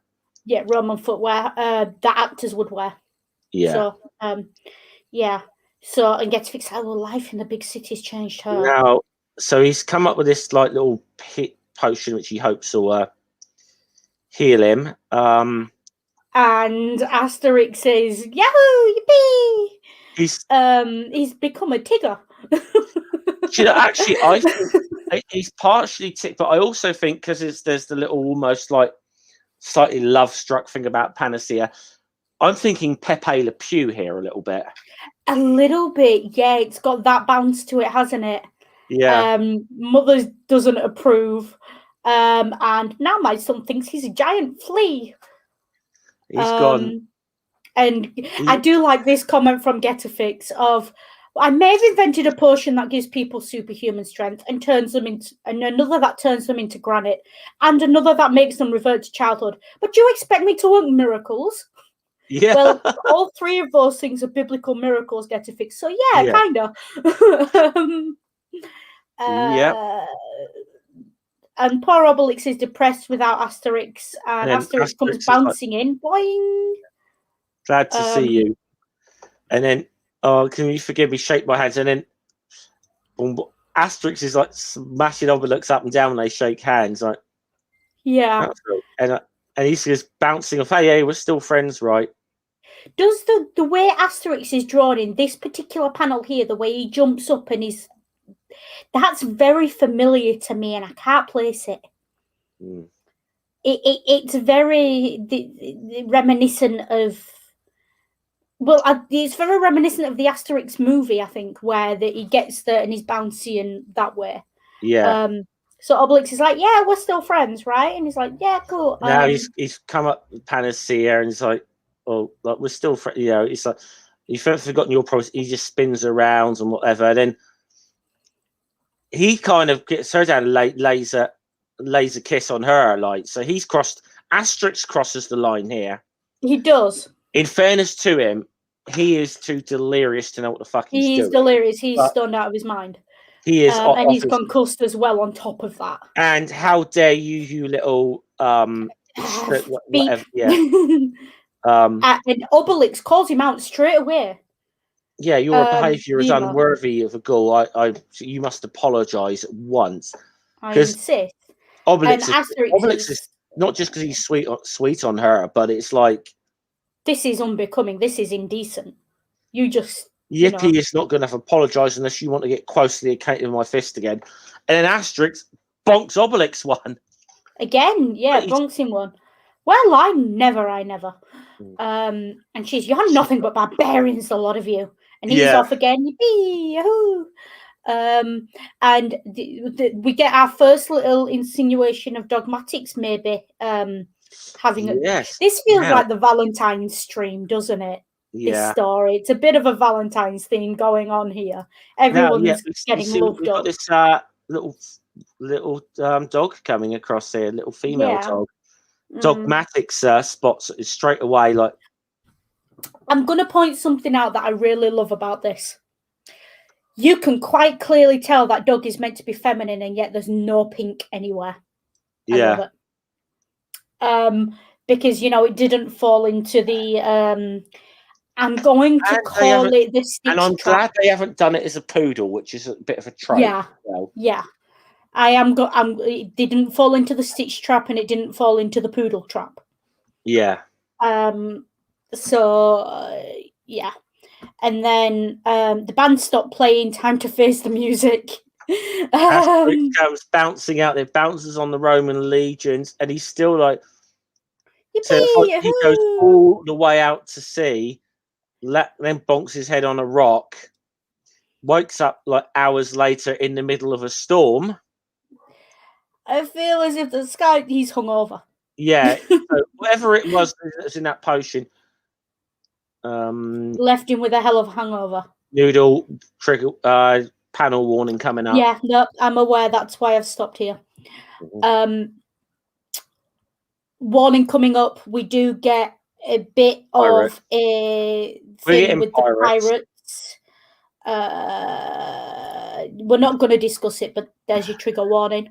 Yeah. We know everything we have to say about the pirates. They're looking around, and he tries to wave down their ship, and our Numidian character spots him. Just scrolling past quickly, and they think they've seen a ghost because pirates are superstitious. And I like this one. Bear hard to starboard. I'm going ashore for psychoanalysis, which is quite funny because they think they've lost it. And this one, spectral analysis might do the trick, Captain. So some of them think they've seen a ghost. Some of them think they're losing their minds. And Asterix has decided he has to swim ashore, but he's exhausted and he thinks he's done for, which, And Fair. gets a little bit of help though. A little bit of help from the dolphins. Tatas has sent me this dolphin, which is quite cute. It's very sort of It's very flipper, isn't it? It's very flipper, sort of free willy, that kind of thing. Thanks, mate. You know, click, click, click. And the dolphin doing it. You know. Yeah. I can't do the dolphin noises, but it is flipper, isn't it? Let's be honest. Yeah, it is. It's that. And it's cute. I like it. It sort of calls back to all those stories of dolphins rescuing swimmers and stuff. I don't know how true those stories are. I think it happens once in a blue moon. You know, that kind of thing. Dolphins rescuing swimmers from sharks, or just because they're drowning, or whatever. It does happen once in a while, I think people have said, although I'm not going to say it. I don't know enough about it to know whether they're true stories or not. They make nice Disney movies, Sunday afternoon movies, or DreamWorks movies, I suppose. So he's back, and they've got him wrapped up by the fire. If that heaven sent dolphin hadn't picked up his scent, and he's, you know, it's a miracle. And he now has to go find his father. He's been sent. And Fix gives him his magic potion and sends him on his way. And his mother's not pleased with it. His mother's not pleased. And Fix tells her off, like, keep mum, none of your business. He needs this. It's a strength, you know. Yeah, I think she's kind of got the attitude of it that it's a steroid, and Fix is like, no, just, yeah. So if he goes looking for Obelix, and apologizes and explains he didn't know what he was doing, and they have to go to find their fathers, and Obelix is like, swear you won't insult Panacea's dignity again, which, you know, fair. And they shake hands. This time we get this moment here Asterix is getting getting a big shake. Nobody could say that was no great shakes, and Obelix thinks, but Asterix doesn't remember. Yeah. So anyway, we're in Condensum. Night has fallen. Tremendous delirious. This is he is a little bit drunk, and he's been thrown out of the bar. It's not the one. He's not done the one bloody thing they asked him to do. Yeah. So a message has now been sent to Caesar in Rome. This is more. Yes, the Roman army was very well organized. And the idea being that there would be horses and things.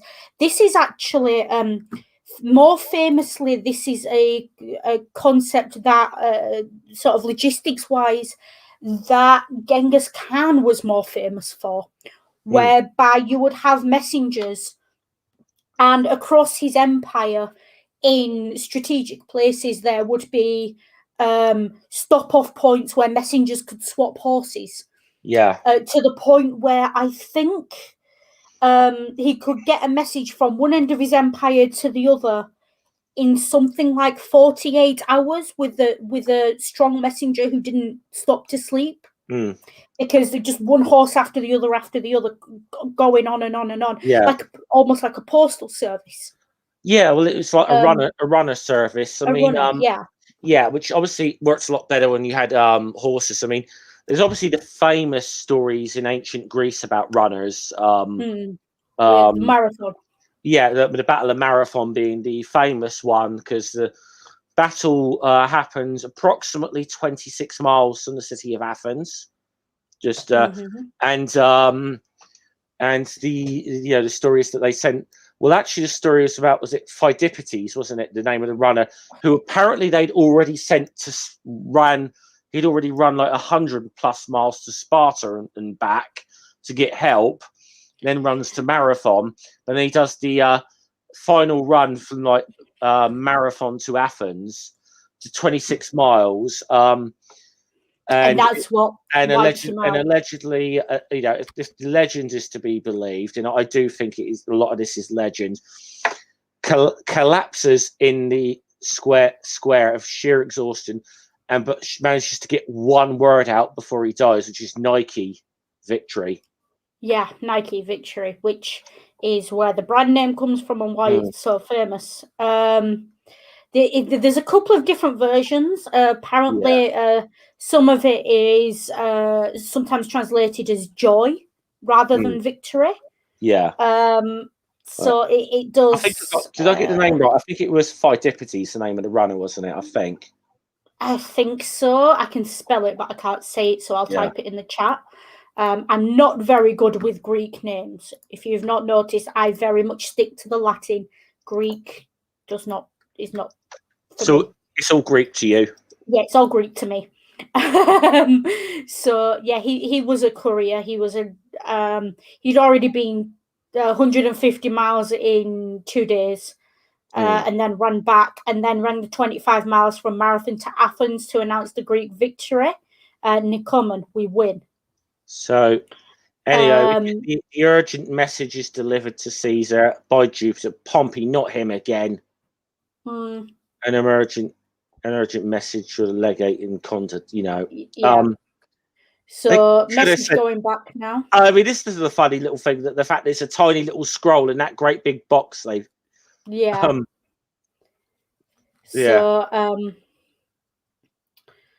Heading the other way now, and the last runner finally. I will just point out, because there's a little joke here of the marker to Rome. Yeah. These markers appear all over the Roman Empire with directions to Rome. And for the record, all roads do not lead to Rome, they lead from Rome. Because they were built going outwards from Rome as the soldiers moved out. Because most of them were built by the army. For the record, let's just set that straight. Yeah. That was a thing. That was a job of the army. I mean, a lot of the public building works were, because people have the image that it was all built by slaves or whatever in the Roman Empire. A lot of the big public works were projects that the army was given to do, and there was. I mean, I think we touched on this once before with Hadrian, who was very, very keen on building projects. Keeps the soldiers busy, but a lot of it was keep them busy, because he's like lazy armies are treacherous armies. The devil makes work for idle hands and all that. Yeah, like so. Because obviously that there was a slight shift in policy in Hadrian's time of these are gonna be the borders. We're not expanding any further. That was, which I suppose could be traced to Hadrian. I know there was certain emperors after that tried to expand for it, but generally speaking, it was kind of a slight shift in policy to more, we're going to consolidate what we got rather than trying to conquer more territory. Yeah, I would say I think the last emperor who really was keen on expansion was probably Septimus. Septimus Severus. Maybe the one who followed him. Was it Severus Alexander? Did Severus Alexander come before? My timelines for the Severan dynasty. I used to know the names of so many Roman emperors. I had a whole list from like Augustus up to Romulus, Augustulus. One time, I have no idea I could not name half of them now. Yeah, I would say the last notable expansionist was probably Severus Alexander. The last one who actually did anything to write home about. He was the one who devalued the Roman. No, it was Septimus who devalued the coin, wasn't it? Yeah, I believe so. Yeah. So I'm going to get this back. Anyway, let's get the message back to Gaul. It's like, right, okay, gentlemen, you may be aware that Pompey is here in Gaul, and is trying to raise an army against Caesar, and who orders us to investigate all the garrisons and find the traitors. So get moving. Yep. And meanwhile, back in contact, we have the real panacea is decided to drop in on Asterix and Obelix's parents. Yeah, on the dad, and sees the shop's been smashed up. Now you remember they sent the drunk out. The one thing they asked him to do was get a message to Tragic Comics and Panacea, so they could get the message to go.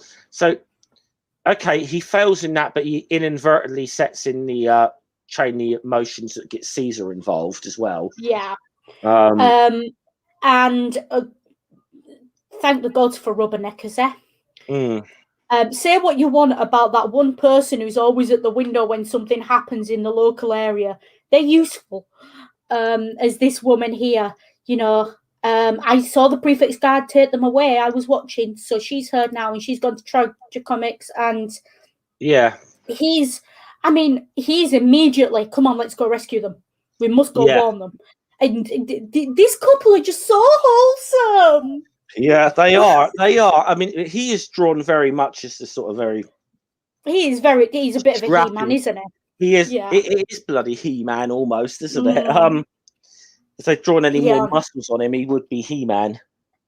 So she's stolen the sword, and they are. She's got the sword and the helmet, so she's effectively accomplished her mission here as La Traviata. Yeah. And Asterix is saying, hang on, if you're going to Condatum, can we hitch a lift? Yeah. Yeah. So they're all heading to Condatum.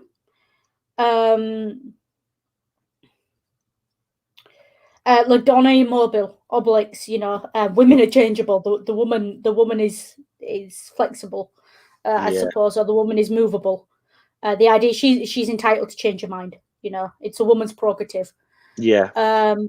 So, and he's decided to bring along Amenia for his dad. Yeah.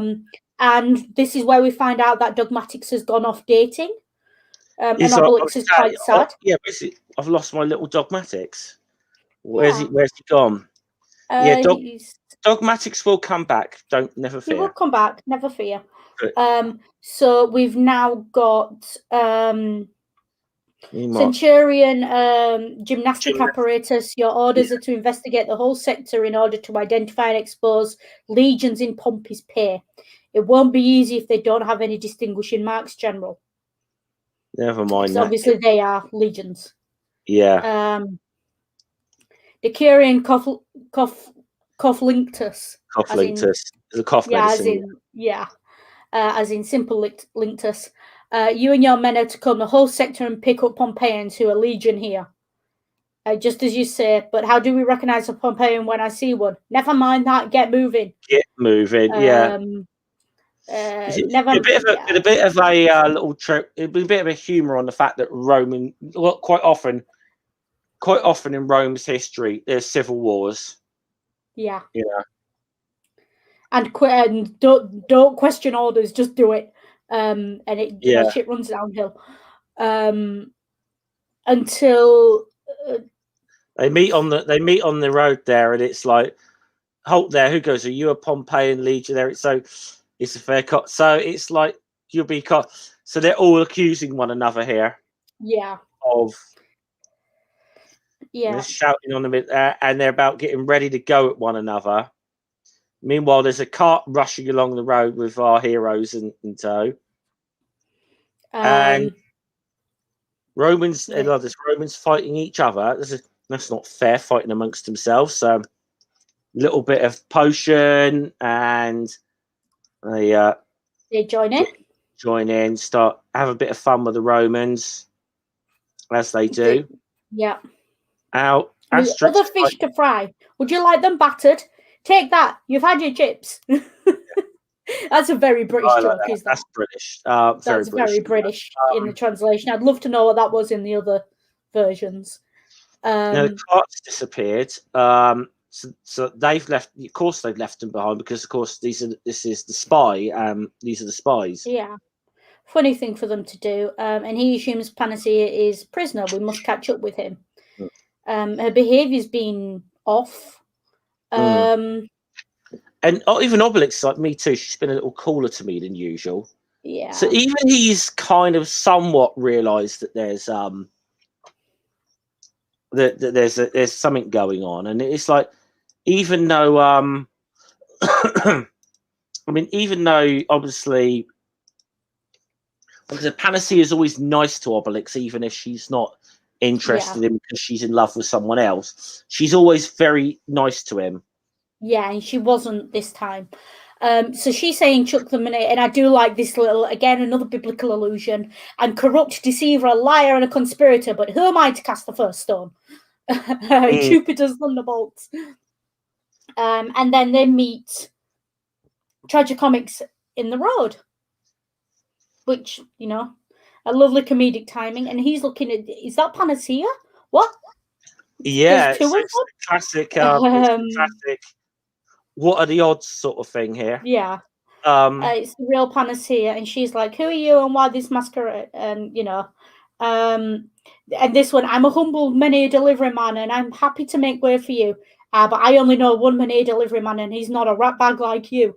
Yeah. So obviously talking about Obelix there. So Tragicomics quite clearly has respect for Obelix. Yeah, this is the thing. See, this is the thing as well. So that Tragicomics is not wary of Obelix, even though he must be. I'm sure he must be aware as well that Obelix is sweet on his wife. It's kind of Obelix knows his boundaries, though. Yeah, there's a line there, and it's quite clear that Obelix hasn't crossed it, and there's a level of respect there between them of we're friends. And you also yes, I know you've got a thing for my wife, but let's. And you have to remember, he does owe Asterix and Obelix a debt of gratitude as well, because there's if you go to Asterix the Legionary, I mean, they saved his life, so.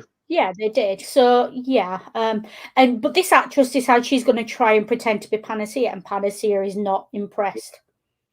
And we get down to the nitty gritty and the fighting, and the hair pulling, and comes off.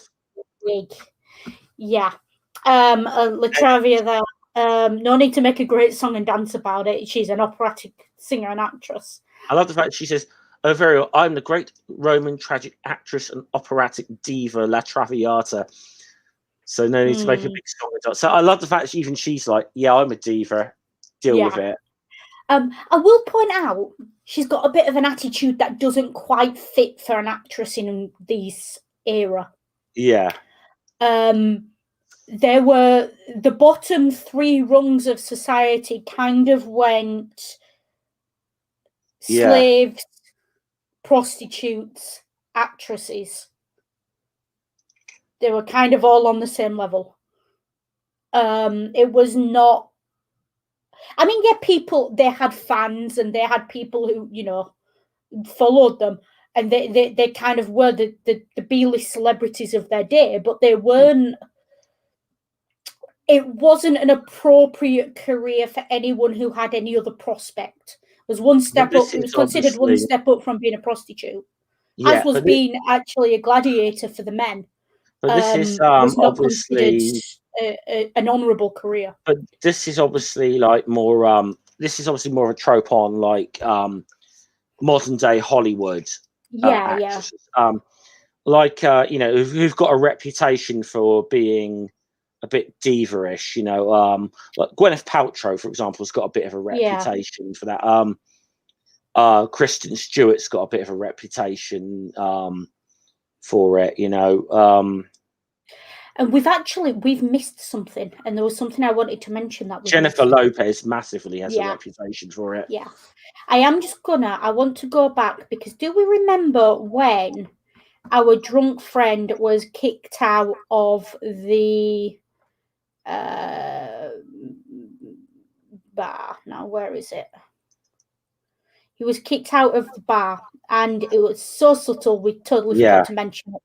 Take a look here, and there's a nice little Easter egg. If you look on the column, I don't know if you'll be able to make it out. And I can't zoom in that far without it going completely pixelated. But if you have a look, and nice little Monty Python reference there. So I have got the Wikipedia references thing up on there. On page 33, Romans go home is scrawled on a pillar outside Conduct, which is Monty Python.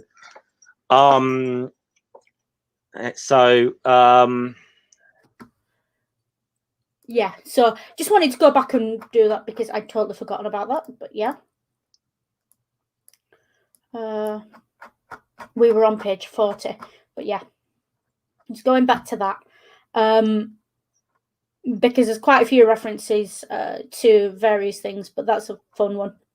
And then we have Asterix and Obelix have caught up, and that's why she was peculiar. She was acting. She's not the real panacea, says Obelix. And Obelix, forgive me, I thought you... And then the Romans making a break for it, and get some men here for his troubles. To be fair, now it looks like La Traviata, she kind of, at this point, kind of switches sides. Yeah, she does kind of say, listen, fair cop, you win. Yeah, you got me. I accept I lose it, but the perfect, prefect, she explains what happened, and my part is over now. Like, I did what, and like... I was just doing my job, let's bygones be bygones. That's not, nothing personal. Yeah, I mean, fair enough, business is business, but, Yeah. So the weapons must be something to do with why your father... And father's in prison? What? We have to go now. We'll leave the Roman with you, Tragicomics. See you later in Condatum. Yeah. And we'll leave the many with you too. Take care of it. It's fragile. Now, we get this panel here, which is actually really good. A good little history lesson here for and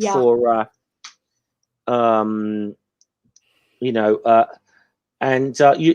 By the way, Ring put something in there on something you were previously saying, Noodle. About Justinian marrying Theodora. Theodora was an actress. I can't... The modern equivalent of it would be if someone like... I mean, it was scandalous enough that Charlie married a divorcee. But it would be the modern equivalent of someone like... I mean, can we imagine... William, Prince Harry marrying...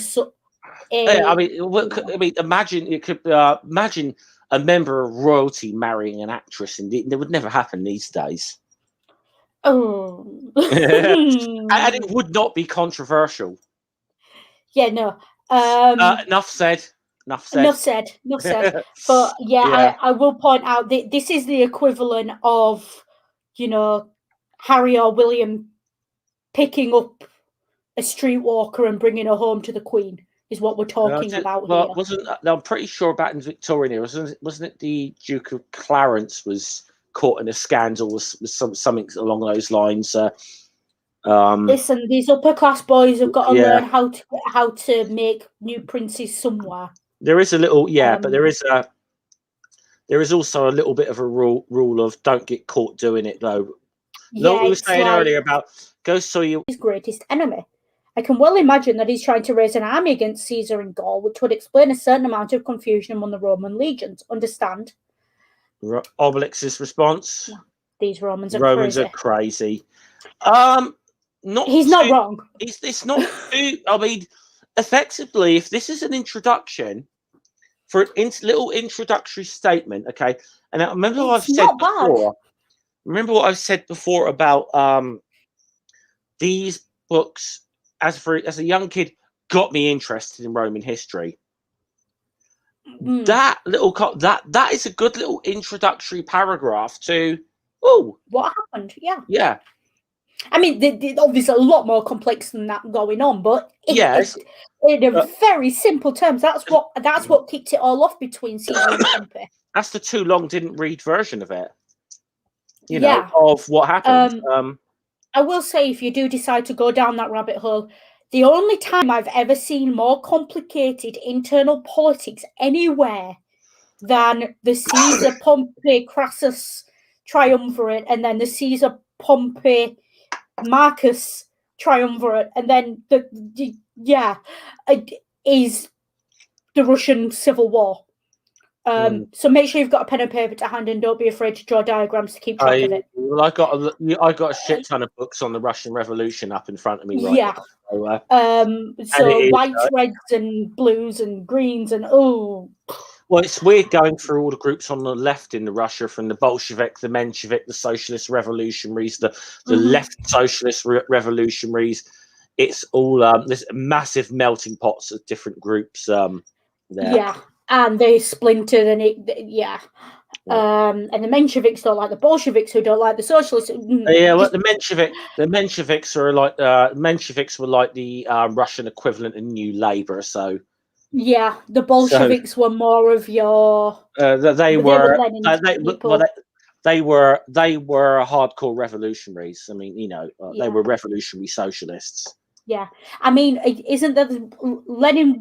There's one where just after they took over under the provisional government, there's a great story of Lenin pretending to fall asleep during a meeting of the parliament. I've heard the story, but I don't know. It's a long time since I heard this one. We're going back 10 years since I last studied this in any depth. Yeah. But there's a story of him falling asleep because they were all talking semantics and arguing details, and he was just like, no. He fell asleep in government, and when he, feigned waking up and revolution, because he didn't care about the details. That's very allegorical kind of story. I don't think it's true. I'm not sure, to be honest, but it gives you an idea of the character of Lenin that they wanted to present. It's interesting because I think Lenin, if anyone wants to ever look into that, Lenin is one of the most misrepresented people in history, both by the right and the left. By his own people, and by his enemies. Because his enemies, he is, like the upstart. He is like the incarnation of Satan to a lot of people, and he's almost deified by a lot of communists as well. Yeah. And he's neither. He was neither. Although, to be fair, I much prefer his New Deal politics that actually worked. Anyway, for what he had, I will say, we are running into Ring's time here. We are. So, sorry, Ring. We are going to have to get to the end of this. Yeah. Just a little bit of trivia on Lenin. He spoke English with an Irish accent. I've heard this. He was taught English by an Irishman. Yeah. I was told this in history class. Although it was by an Irish history teacher, so he lived in Lenin. What did have a brief period in London? Yeah, because I think the Iskra newspaper, I think, was being edited from there anyway at the one. So anyway, we've got the Romans whole different stream. Pompey versus Crassus's people, and again, obviously, what a waste. Yeah, they make it to Condatum. No parking. Please be polite, Obelix. Path. Yeah. This is what Obelix thinks of polite. God, raise someone who knows the rules. Yeah, finally, because it's like you remember they were saying at the beginning that the Romans hadn't been attacking and whatever. So and then we've got they go down into the prison after knocking his teeth out to find the fathers, and this one goes running about free my prison, quis quid ubi cubus auxilius, who, what, where, when, how, why. Is what's going on here. Who, what, why, how, where, when, with what. It's that. It's and they arrived. They found the parents, and I thought I was going to grow old down here. How's your mother? She wants to marry me off. Any news apart from that? Off they go, and then they get caught. Bogus Genius gets caught at the door, and Asterix's father. We told you to wait for our sons to turn up. Stop the traitor. Who are the traitors? They've got Pompey's weapons. We'll be very polite to the Obelix. So it's a nice trip, literally. So it looks like a bowling ball being thrown down there, doesn't he? Almost. Yeah, a little bit. Yeah. And then I love this you again, and it's like it's Julius Caesar's turn. I certainly seem to bump into you whenever things are going badly. Yeah, I love that. I love the way. Hi, Jules. Hi, Jules. I know nothing. I know about. We're not interested in your politics. Basically, this is your own Basically, this is your own bloody problem. Yeah, check your own backyard. Yeah, this is your own bloody problem. I don't really want anything to do with this. But if we happen, you happen to have seen a Pompey in that. Which is, of course. Well, there's a bogus genius right here. And Tragicomics has caught Pompey. Yep. And so Caesar decided to ship them off to Africa to go, if they're after a change of air. And he's going to give them a trophy. Now this trophy is quite fun. I love this. Golden me. Now, should I explain the reference to this or not? Yeah, you go ahead and you explain it. You probably know better than I do. Okay, now obviously everybody knows like the Oscars or whatever, the Academy Awards. So your instant feeling is, okay, it's an Oscar reference. However, not exactly. This is a very French joke. And that is that there is the national, like in Britain, we've got our own version called the BAFTAs, right? The British Academy. In the French version is the Caesar Awards. The Caesar Awards. So it is actually a genuine thing. And actually, this actress, once she's released, is drawn very similarly to Romy Schneider, who got the first Caesar Award in 1976. Yeah, that's correct. Yeah. Let me see if I can find it. I mean, effectively, the Caesar.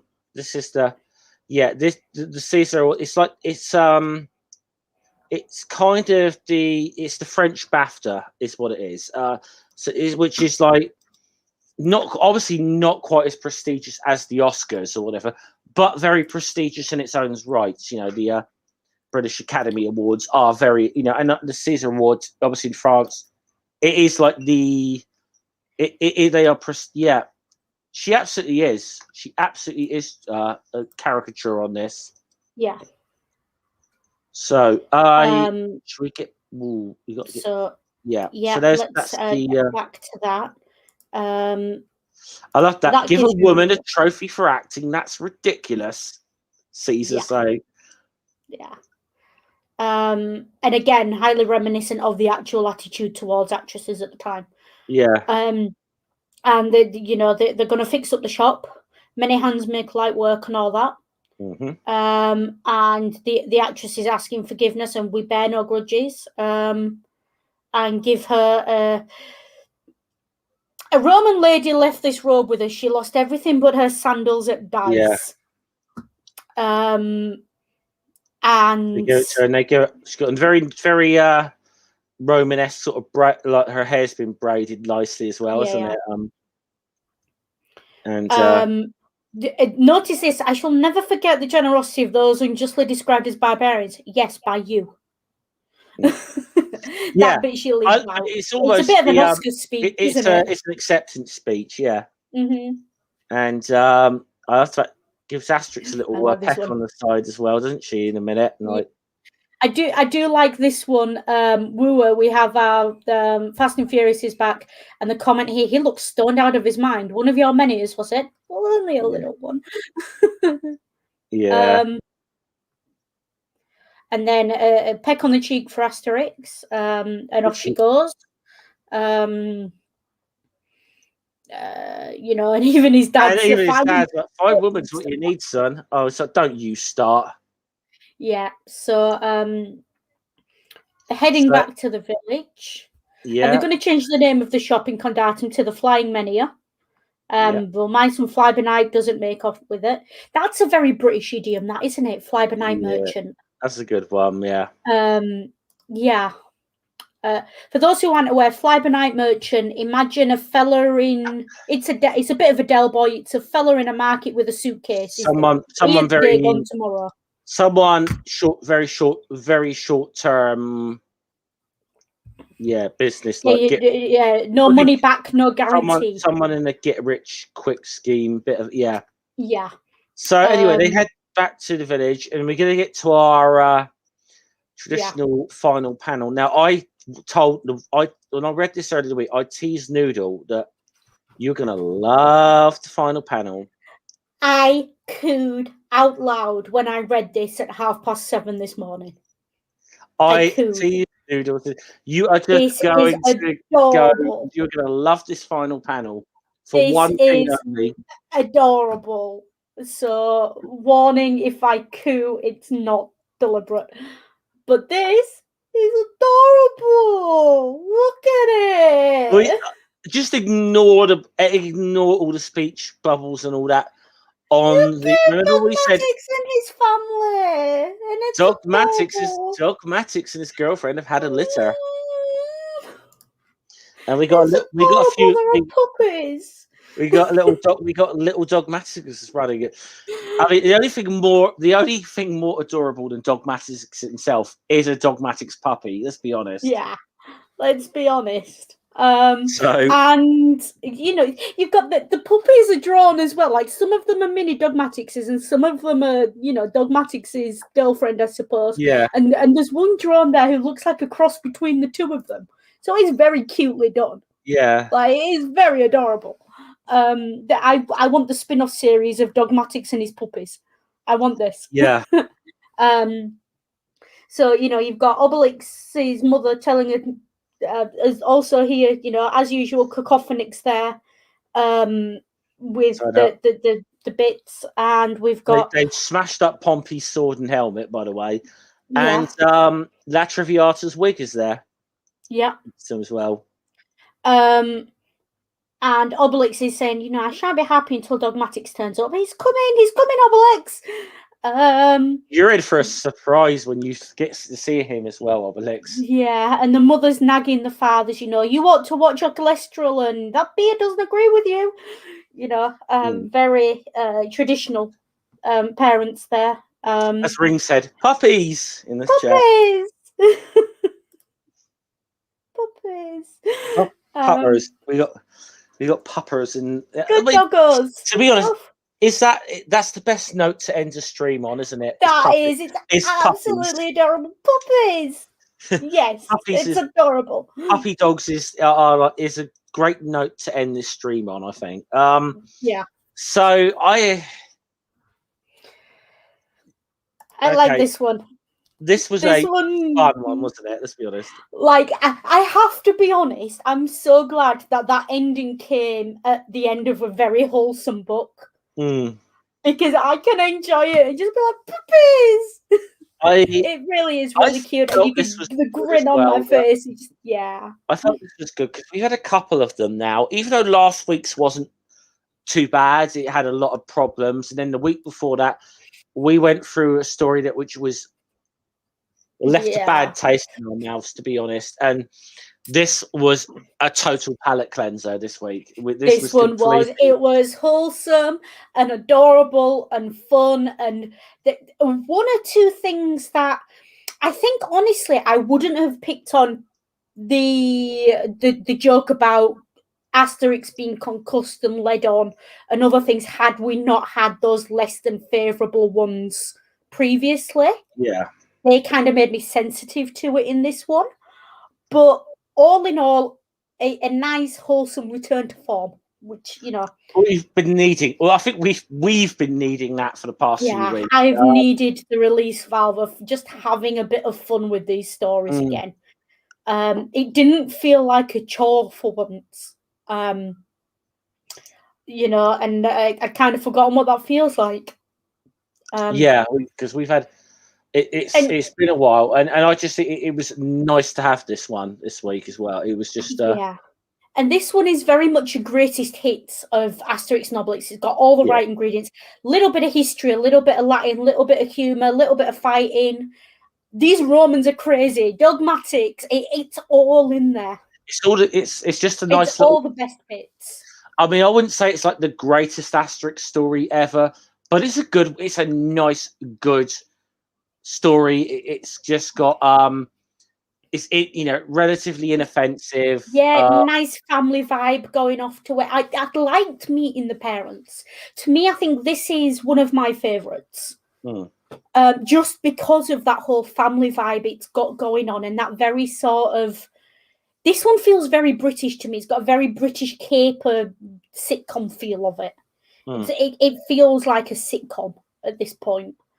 And it's fun. I like, this could very easily be, as I said, an episode of On the Buses, or even a Lower Low, or Dad's Army, something like that. It's got that. It's not taking itself too seriously. Yeah. And it doesn't need to be taken seriously to be enjoyed, or to be interacted with. And that's just a nice break after the last few weeks. Yeah, totally. So, yeah, that's a nice roundup. And, doggies, yay! And I believe the next one, we should be back next week on my channel. It should be Asterix and the Glass Act. Yeah. Now, my understanding of this one, because I have not read this one. It's a short story anthology, isn't it? It's a compilation of short stories that I think may, that it may be a little bit. I've got to read up on this, but I think some of them may have been like a little compilation of short stories that will be were from the original magazine days before Asterix was actually printed as annuals. So that could be interesting. It could be interesting. It's going to be a bit of a change of pace next week. So we're going to be going through a bunch of little collection of short stories here. So that one should be fun. There's quite a few in it, actually, looking at this. There's and they're all sort of just a few pages each. So that should be fun. A different kind of than what we're used to, but it looks good. And it actually looks like there's about 8 or 10 stories. 8 or 10 stories. Now, okay, when we get to I will say, looking at the PDF already, there does seem to be a few more pages than normal. So maybe I don't know whether we want to start a little earlier than normal. I don't know, but we'll cross that bridge. We've already gone into Ring's time already today. I don't really want to screw Ring over next week. Yeah. No, but we will. Speaking of Ring, that's where we're heading over. In about 5 minutes, because Ring said 10 minutes 5 minutes ago, to discuss Deadpool. Yeah, because more fun, more humor. Come and join us. This is going to be a blast. Yeah. Well, it was supposed to be last week, but shit happens. And so it had to be postponed for a week. But this is the belated Valentine's stream on Ring's channel. Where we talk about the greatest loved story of all time, Deadpool. Yes. Greatest love story of all time. Okay. Yes, Deadpool, the greatest, but not the one you think. At least not for my opinion. Yeah. But yeah, head on over to Ring's channel. We will catch you there in the next 5 minutes or so. I don't know about you, Summer. I want to go grab a drink, and you'll probably want a cigarette, and we'll head on over and we'll catch you there. Tagline? May all of your stains be large ones. Salute. As always, take care, be good, and if you can't be good, use your noodle.